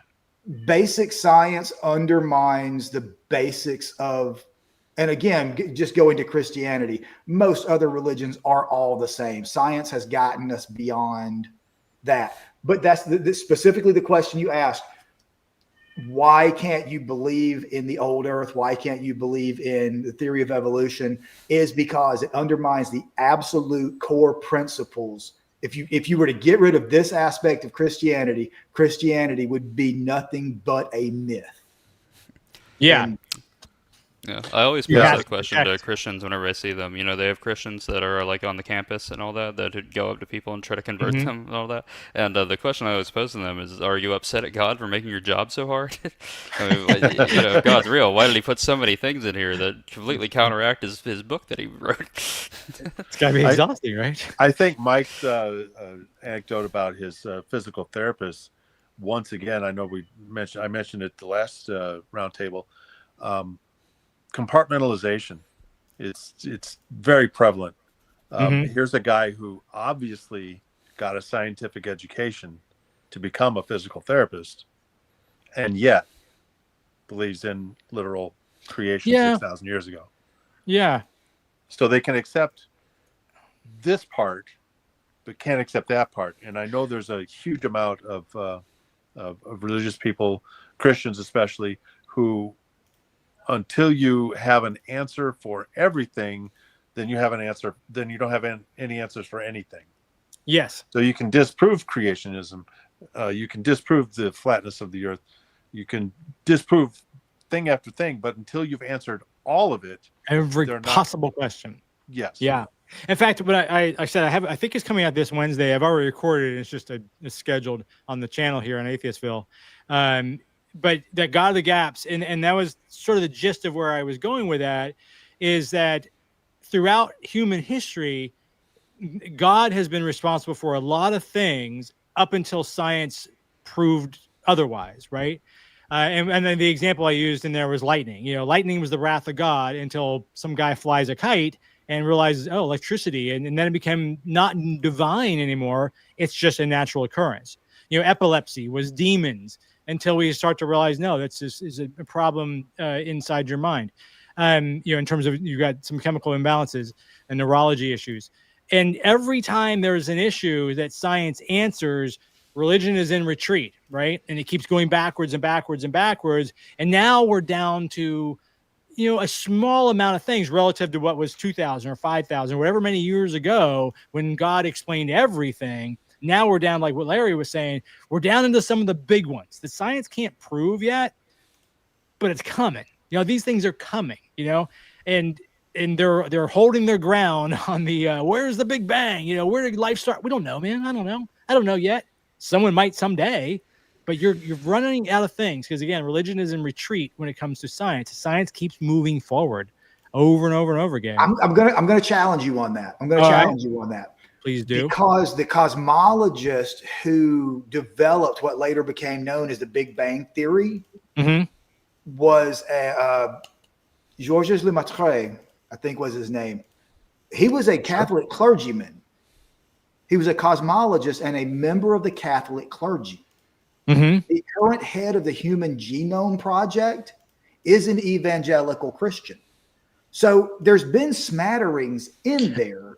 True. It's just that that's why the Catholic Church has no stance on evolution by natural, the theory of evolution, not the actual, just evolution that we see every day.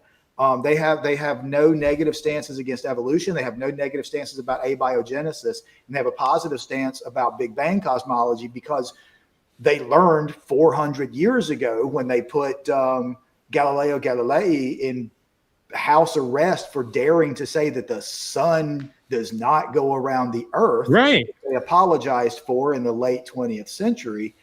They learned that they can't battle the science anymore. So they have to just say, oh, that's the method by which God did it. It's like the ultimate post hoc rationalization. Yeah. So it's kind of 50-50 on that. And we're looking at it from a very much American fundamentalist influence. And we do forget sometimes that, I mean, Einstein had his Spinoza's God. Darwin talked about religion. And a lot of people talk about how there are Christian scientists, but the science has never been propped up on the religion. The scientist has. Yeah. Right. And to be fair, I mean, especially in the old days, however you want to classify that, but the older days, historical days, religious people very often, in terms of the church had the money and they educated people in the education of the day. So the guy out there herding goats isn't really going to sit down and think about a lot of this stuff. But the person who went to school will come up with some of these scientific discoveries. That didn't mean they were less religious as a result, but that, and like you were saying, Galileo, they got challenged by a church because the system itself, that didn't need to be challenged. But the science, there gets to be a point where 2 + 2 is 4. I know we keep saying it's 5, but it's 4. I can count, There's a point where the science can't be denied, and then the religion changes a little bit because you can't deny it. But right now, we're still on these, again, we have these things where we can't answer, and I forget, was it Larry you were making the point, or was it Scott, where you get to a point where they want you to answer every single thing. I'm like, I can't. I'm not a scientist. I'm not an evolutionist. I don't have an answer for everything, but it's coming. Just chill, calm. Yeah, and that's where the God of the gaps comes in. Yeah. And in the meantime, the answer we don't know is perfectly acceptable. Yeah. Yes, the four of us would say that's exactly that. I don't know. I'm comfortable not knowing. I'm comfortable researching. Scott, you sort of made this point earlier with the earlier discussion. If you accept that God did everything, you stop trying to learn, right? The dumbing down we talked about earlier. You just say, okay, nothing's worth investigating. I'm going to freeze right here. I've got this brain that works fairly well, and I'm going to stop using it because I've accepted an answer from 2,000 years ago, whatever the number is, and I won't investigate any further this amazing world that we live in and all the things that we've discovered. The fact that you and I and all of us were talking on the internet is amazing. It's so common we don't think about it, but it's absolutely amazing because someone said, I think we could figure something out. There's waves, and we can send voice over the sky and all these things because someone tried to figure it out. But if they had just accepted that stuff's impossible because the Bible says so, we just stopped. And why would you freeze an entire civilization because of that? It's insane to me. Or their investigation turns into just a search for confirmation bias. They investigate, but they only search for things that will align with what they already think. Yes. Yeah, absolutely. Yeah. And we hear that a lot, right? I know people have told me when you bring up the, why are they thinking God? It was the surgeon who fixed their heart. Yeah. but God made that certain. Okay, all right, you can't win, right? Because you keep going. Who sent that kid to private, elementary school? Okay, there's no way you can win because they'll just keep going back as far as they need to say it was God. God of the gaps, right? There's always a God in the very back. Let's see here. I have a question for Scott, specifically Scott. Well, and Rhett's on, so we're gonna ask Rhett and Scott this because you guys both apply this. Does anyone else live in the Bible Belt, USA? I hate it here. Obviously, this is from an atheist. You guys, and I grew up there, but Scott still lives there. Rhett, you still live there. Give us your thoughts on being an atheist in the Bible Belt, specifically where you guys are in northern Florida, where it's very conservative and Republican. Of course. Here in North Florida, I've been atheist for as long as I can remember. I went to church and everything like that, but my parents weren't believers, and it was always this kind of, I don't know, mythology or whatever. I believe in God in the same way that you might believe in Santa Claus, kind of, right? It was sort of, it's like a fun thing. I don't know. Yeah. Despite that, I'd been saved countless times and, brought home many times. And they tell my mom, like, oh, we got to him this time. He's saved this time. Which is, always a very strange thing, where you're like taken out of class or whatever. Bible class, God. right? And then, they have a pastor sit with you and they're like explaining who Jesus is and all that. Wait, hold on. Did you say take you out of class? Like school or high? Or no. This would have been school. Sunday school. Okay, it's like, oh shit. Yeah, not class. But no, a few things at school too. I would always hear that kind of stuff. Once it gets out that you're an atheist, then like that, that's what everybody knows you as. I remember countless Facebook posts that my mom would tell me about, because I'm not on Facebook, about like she would be like, did you get bullied at school today? And I'm like, what? And she goes over there and it's like, Anthony's mom just said that her son stood up for you because like everyone was making fun of you because you were an atheist. And I was like, no, really, that didn't happen. But yeah, they would. That's interesting. So you were out, and when do you think you sort of became, let people be aware that you were an atheist? I was a very edgy middle schooler, so probably right at the beginning of 6th grade. I don't know, like 14 or something like that. Okay, well that's pretty young. Yeah. It's pretty young to take on that burden. Meaning that you knew. I saw anti. There's a million debate videos and everything on YouTube, and especially back then, it was like at a fever pitch. So, and I thought those were totally awesome, and I wanted to be that. So I'd go to school ready to fight. Yeah. Scott, how about you? You've been in Florida. Well, you grew up in Alabama, so you've been South your whole life. Yeah, no, I grew up in like Alabama. Hardcore. Like, yeah. Yeah, like when my family moved out of Alabama, the little town literally went from a 4-digit population to a 3-digit population, with the Methodist church on one end of town and the Baptist church on the other end of town. Yeah. It's and I think my response is going to resonate with a lot of people who are trying to deal with the fact that they're living the Bible Belt, especially as they're deconstructing or becoming more skeptic. I grew up in one of those small areas where the religion was prevalent. Everybody went on Sunday mornings and everybody went on Wednesday nights, and then they were pretty much alcoholics the rest of the time. It was more that conditioned social thing that kind of agreed with a lot of their bigotry. My dad's United Methodist Church was one of the ones that was the schism that they just had. They voted to leave the United Methodist Church. But even here, I'm an actor. We do a lot of theater, and we have to use church spaces. Yeah. Because, that's just the space that there is, which is funny because we were having one of the roundtables, and I think the question was, is teaching children about religion child abuse? At the time that I had a matinee at a church the day of, our dressing room was the youth group room. Correct. Yes. And two of the people in the cast were members of the church youth group. And I was like, awkward. Awkward. Yeah. Yeah. My son was in Boy Scouts. We met at churches. All right. Yeah. I'll say this. When it comes to living in the Bible Belt, I've always surrounded myself with very artistic, loving people. Not a lot of those people come from church backgrounds.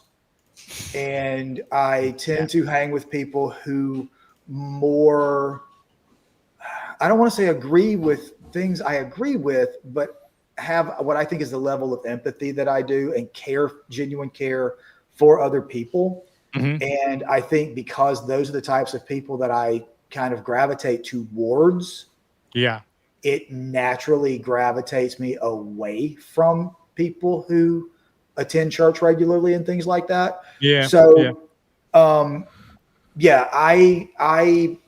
I'll be glad to leave Florida mainly to get away from what little influence there is conservatively. But I'll be frank, I don't see a lot of it because it's just not in my circle, which is why having a circle, having your community, having your tribe, having your group, whatever vernacular you want to use for that, of just good people who share common values can help, because a lot of those groups tend not to have to rely on religion for the social aspect that provides. And I would encourage anybody who really has that concern to go out and find those non-Christian groups. You don't even have to get involved in Christian discussions or anything like that. Groups like Atheistville, and find communities that are just open and accepting without having to deal with that flack. You don't which have is to tougher. be anti-religious. Right. No, I maintain I'm not anti-religion. In fact, you just said that to meet up a group. I'm going to put this up here. Mike and I know each other from Texas.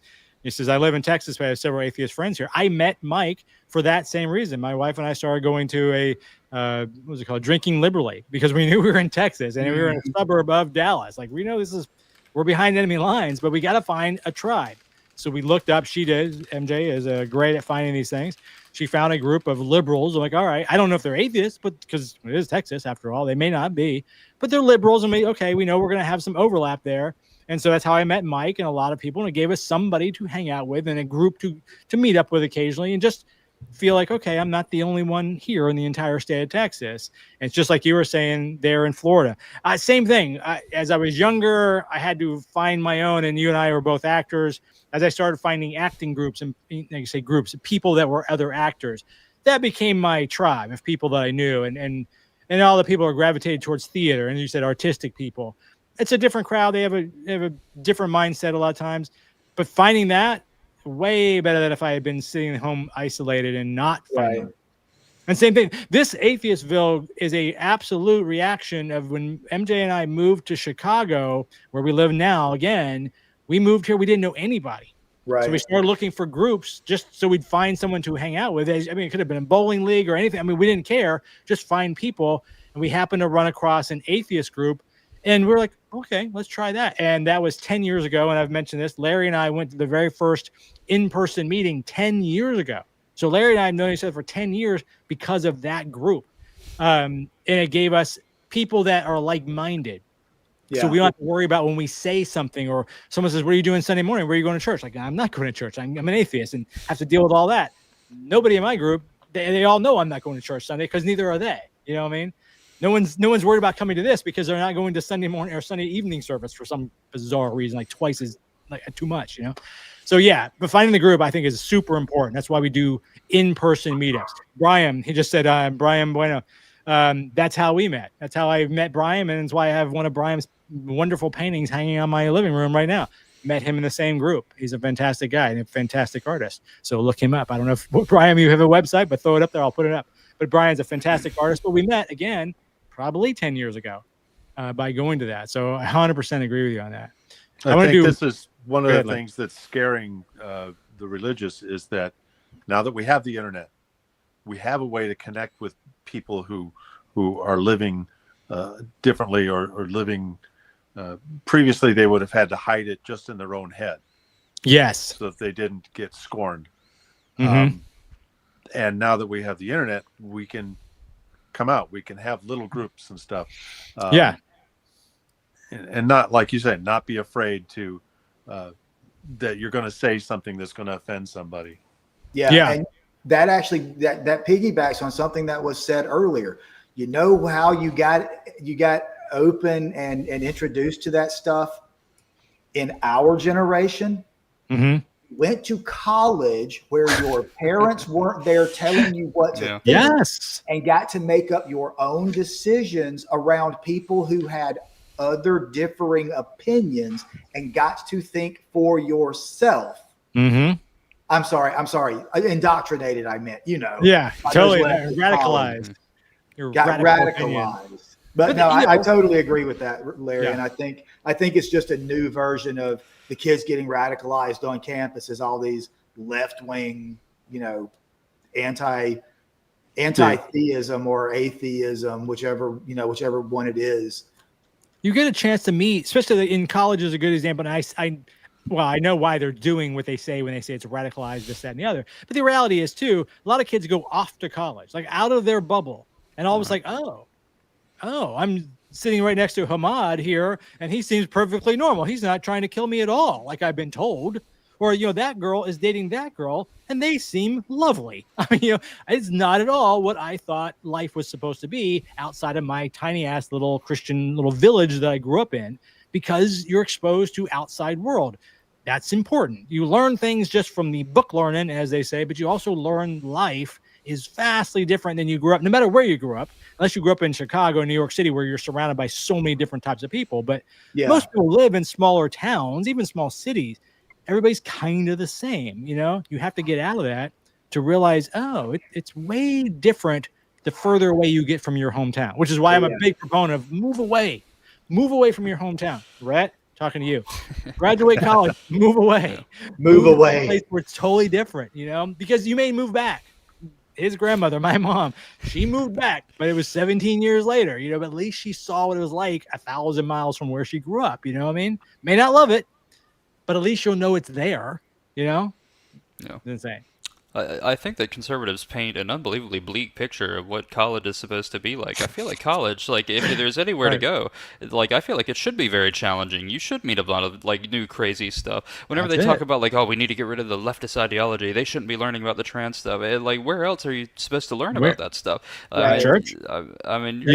College is supposed to be a place where you learn the cutting edge and the new and the exciting and the strange. You should read Mein Kampf just as much as you should read a leftist's guide to I don't know any queer authors or anything like that. But you should be forced to experience many wondrous and strange things in college. And so this idea that it should all be the same and you should go to a college where everybody's conservative and thinks exactly like you is it's the echo chamber has to stop at some point, right? Yeah, I can't imagine what the world was like before the internet, though. I'm assuming that the internet must have been absolutely devastating dark and for evil Christianity. Because exactly what the names are gone now. The guy in the bottom left said. Sorry, Larry. Yeah. I don't know from your perspective. I'm not sure Larry or Scott. You pick whichever one. The bald one.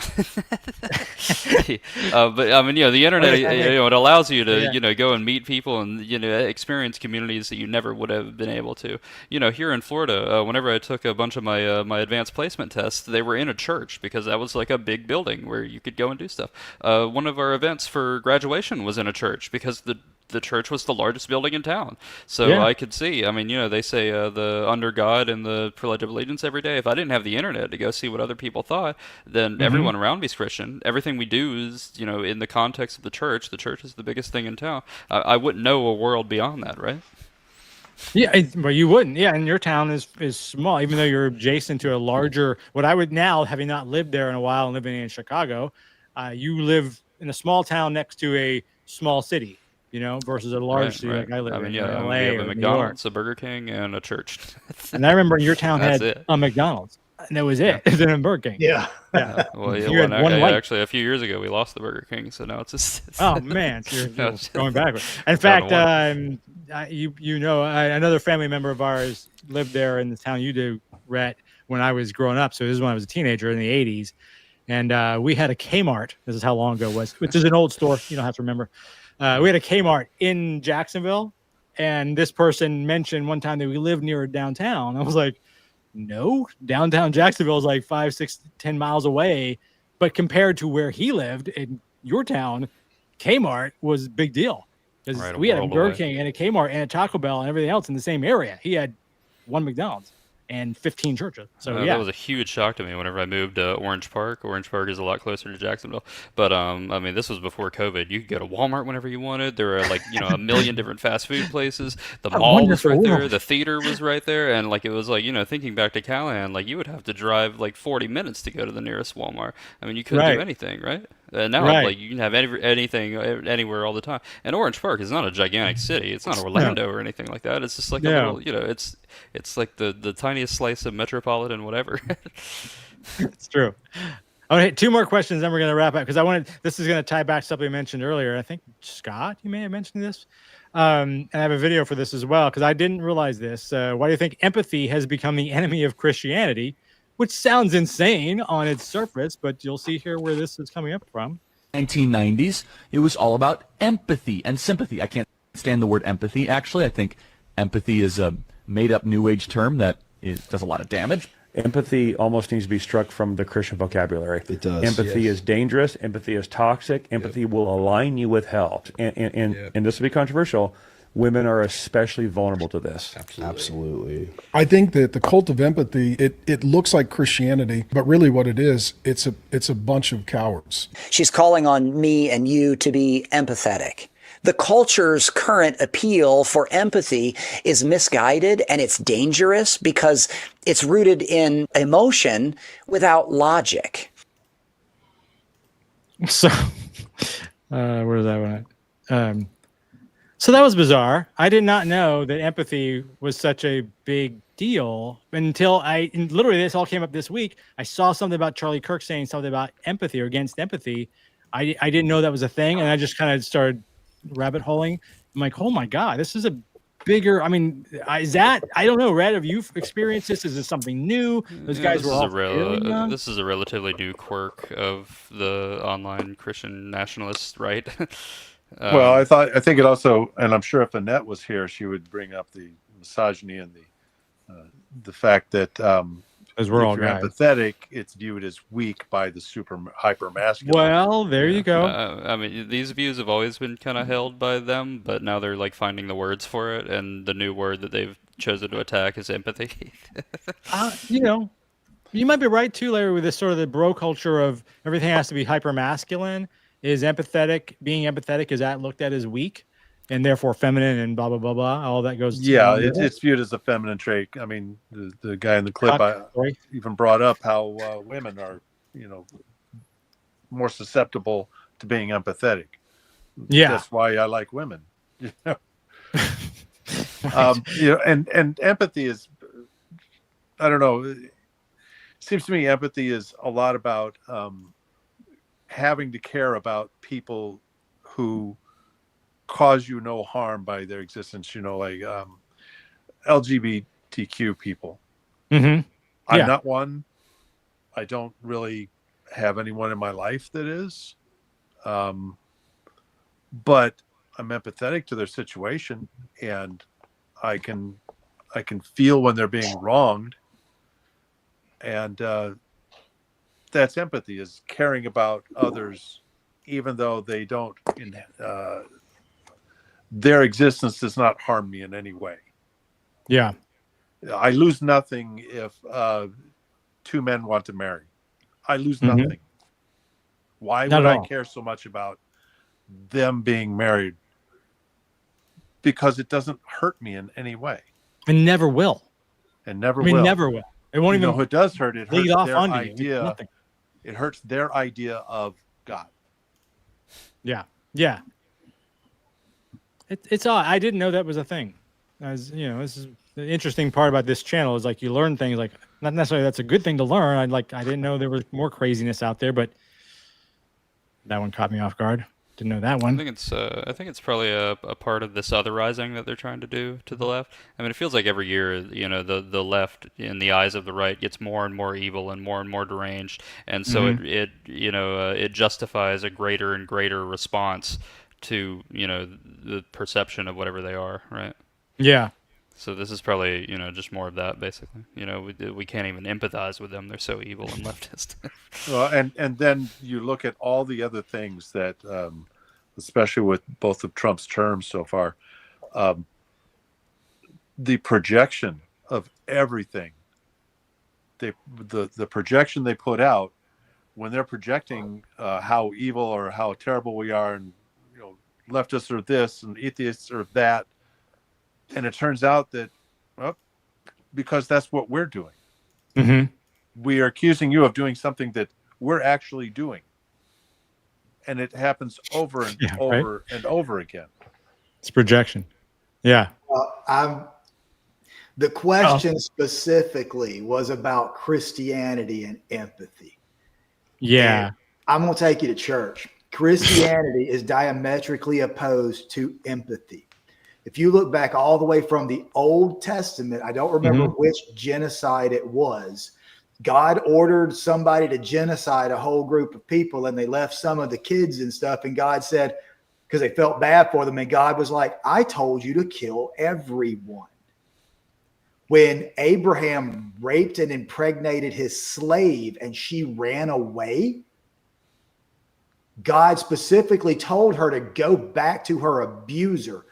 And then a few years later, when Abraham's wife said, I don't want that child to get our inheritance, I want my child to get it, send him away and throw him off in the desert, God told Abraham to listen to his wife. Fast forward to the great, all and powerful Oz of Jesus, whatever you want to call him. And, he's so great. He heals the sick and he brings the dead back to life. No, that's picking and choosing. Because when the Gentile woman came to him screaming, begging, pleading, my daughter is dying, please help her, an empathetic person would go, boom, just healed your kid. Boom, I just healed all the kids. Boom, I just destroyed every AIDS virus. No, this woman specifically came up saying, you're doing all of these things, help me. The apostles told this non-Jewish woman, Master, can't you make her go away? And Jesus looked at this woman and said, I have come for the lost sheep of Israel. Healing your daughter would be like taking food from children and throwing it to the dogs. Nothing about Christianity is about empathetic. It's about blind following. There is nothing in the Bible that tells you to be empathetic. All these Beatitudes, that's how God is going to treat other people. That's the blessed are, God's the one that blesses them. Treat people as you want them to treat you. That's great. Empathy is treat people the way they want to be treated. There's nothing empathetic about the Bible, especially with a lot of the, what's going to happen when you feel bad for a queer person getting stoned to death in Leviticus? You get stoned to death too, because you're apparently got a demon inside of you. There's people have to create stories and forget certain parts of the Bible to try to make it look empathetic. It's not. It is absolutely imperialistic. It is Euthyphro dilemma imperialistic. There's no empathy behind it. It is not a new thing. It's just that so many people got into the touchy-feely part that they forgot that the Bible is a horrible book with an atrocious monster of a main character who doesn't give two shits about you unless you are following them. Oh, you didn't get to experience God? Man, that sucks. Torture for eternity. Fuck off. Yeah. So it's interesting you bring that up. Tell me if you guys have ever heard this before. I've always heard that if you go to heaven and then people that you knew in life go to hell and are tortured forever in fire, you're going to feel happy about it. I've always heard that people always say that. Anyone else? Again, you've got tens of thousands of denominations that believe different things. Like Billy Graham didn't even believe in an actual hell. He was an annihilationist. You don't go to a physical place. Your lack of presence of God is that your entire soul and body and being is annihilated. Ignoring the obvious non-existence of a soul. When you talk about the getting to heaven thing, that's a real big issue too, because in heaven, there's no sadness. Now, if my dad was in heaven and knew I was in hell, my dad would be sad. But if my dad's in heaven and he's not sad, that's not my dad. Right. Yeah. That's one of the many, if you actually look deeply into a lot of the things, especially in that crazy book of Revelations, what is going on, what is happening, and what it's supposed to be like, it's as nonsensical as most of the rest of it, because it just trips over its own. If you do this, then you can't do this, but you do this and you can't do this. Kind of like the way God is love. Love is not jealous, but God is jealous. It's that type of people are going to take whatever parts of that. Like you were just mentioning, some people believe that your dad is going to be happy that you're in hell. Others think that it's just you're happy and don't. It's just a belief system, because that's all it is. Because whatever being this is that's supposed to be making these decisions doesn't come down and correct his book that everybody has screwed up. So people just, there's tons of things like that. Some people believe that there's actual different levels of heaven too. Hell, you get out to some of these religions, Christian religions, that believe you can become a god on your own miracle planet. It was the Book of Mormon. Mormon, you get your own planet. Right? So it's just Scientology is another craziness, but Mormons is a Jesus based sort of religion, and they believe you get your own planet, right?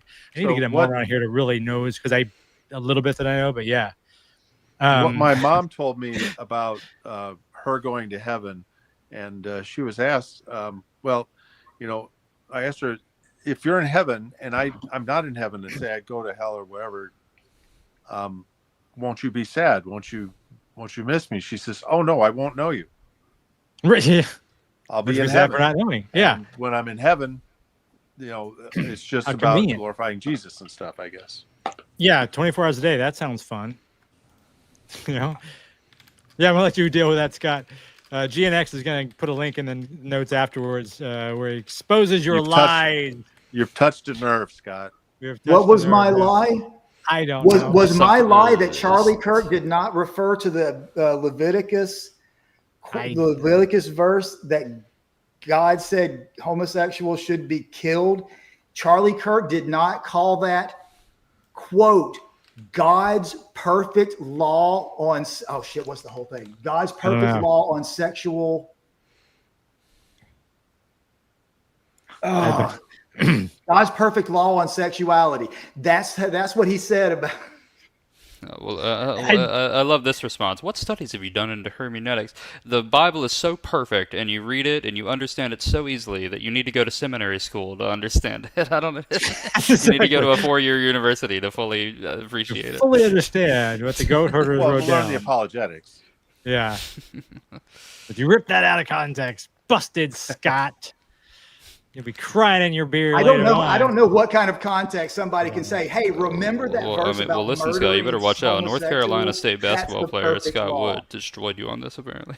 Oh, is that who Scott Wood is? I have no idea. I don't know. I tried to look it up. There's, unfortunately, Scott Wood is a generic name that 40 million people have.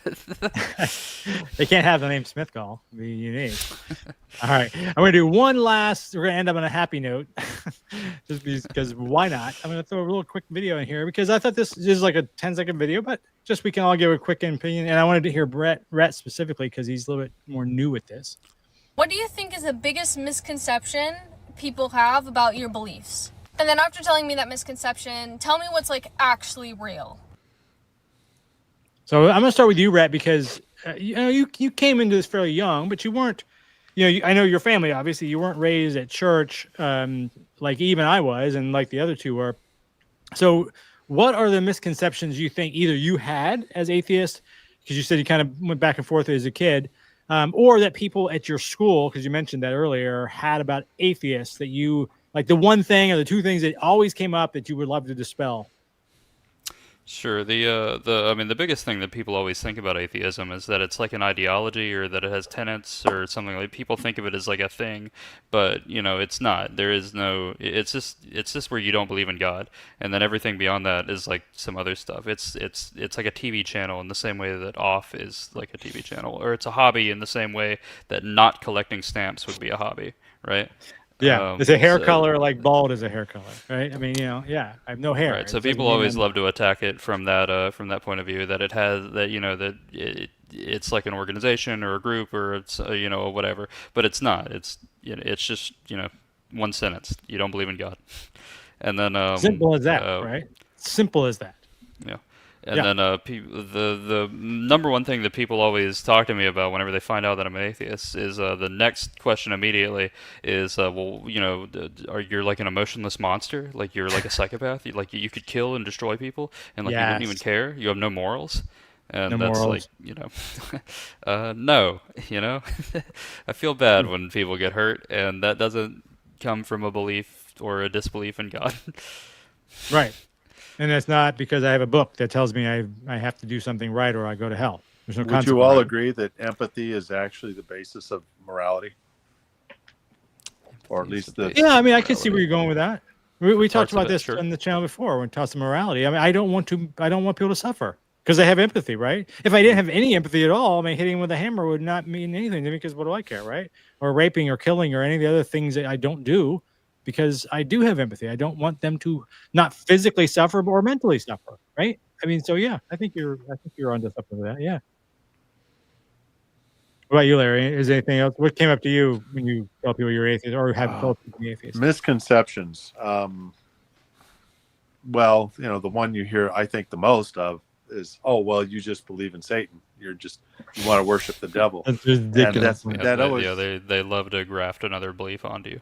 Yeah. You have to believe in something. You can't hate God. You can't believe in nothing and say, "Well, I don't believe in supernatural things." Right. Yeah. And I don't know how many times you have to explain it. And to be fair, it took me a little bit of time to understand this as well. The difference between I don't believe and I don't believe in supernatural things versus I believe there are no supernatural things. One is a belief that something doesn't exist. The other one is I don't believe. And the key part of it is belief or lack of belief. Mm-hmm. And so that's the misconception. Like Rhett said perfectly, they want to ascribe some sort of controlling superpower to how you got here, why you're acting this way. What motivates you, what acts upon your soul. And when you don't believe you have a soul or don't believe that there's any supernatural activity affecting your life, that's just something that they can't understand. It's very difficult for them to understand. They can't accept that you could believe nothing. Has to be one version of their coin, or I always actually say this too: the Satanists and Muslims and Hindu, and Satanists meaning people that actually truly believe there's a Satan, and Hindus and all these they're all different sides of the same exact coin. You all believe in something, this supernatural being. It may be different from one another, but you're a lot closer to one another than you are with me, who doesn't believe any of that. But they don't want to see it that way. So like you said, they're like, you must be one of the sides of our little, Dungeons and Dragons sort of dice that has 10 sides or whatever the fuck that is. No, I don't have any of those beliefs. They're all just equally nutty to me. That's a very common. I always thought too is like it's Satan is like it's in the book that I've just told you I don't believe. If I don't believe in Jesus or in God, why would I believe in his ex-BFF, the devil? That makes no sense. Don't get me wrong, but to me, Satan is the good guy in the book as far as I'm concerned. But yeah, I think that's really important to point out because I think Rhett had mentioned earlier you must hate God, or well, if you don't follow Jesus, then you follow Satan. And Mr. Scott's taking things out of context here, calling out Aaron Ra from praying to Satan. I listen to Aaron Ra, and if you actually listen to Aaron Ra as much as you pretend to be intellectual, you would know that Aaron Ra is a member of the Satanic Temple, which is the is that where he's coming from? Of Satanism. Yeah. Aaron Ra does not believe in any supernatural anything. I don't kick God off a throne. I don't declare myself God. You're just answering these questions for me. This is misconception. The whole conversation. I don't kick God off a throne any more than I can kick Allah off a throne, or Vishnu, or Zeus, or any of the other ones. And I have never find one place where I have declared myself as a god, because at this point, it's just those types of things right there. They close down a conversation. And this is what I was talking earlier, when you can't have a conversation where we start from here, because some people say just the most batshit crazy things down here that are demonstrably false, and you can't even get a conversation started. Well, there you have it. Well, there's that famous. Well, the Temple of Satan. Like you said, they don't believe in a literal Satan. Do you know what we call people who believe in a literal Satan? Christians. Yes. All the Christians. Right. The one person in the Bible who's responsible for the least amount of deaths, Satan. You believe it. To be fair, Aaron Rod does look like he believes in Satan, but he just doesn't. You're right. Aaron Rod looks like he dated Satan's sister. Yeah, he's an interesting dude. He's like, that's a choice. When you get up every morning, you put that little costume on. You, that's a choice, bro.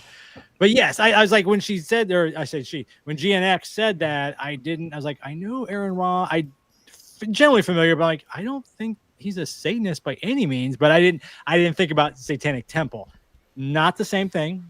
The same word is in it, but not the same thing. Not at all. Which is unfortunate, because you've made now an assumption. You've made this point to the world. You couldn't be more wrong.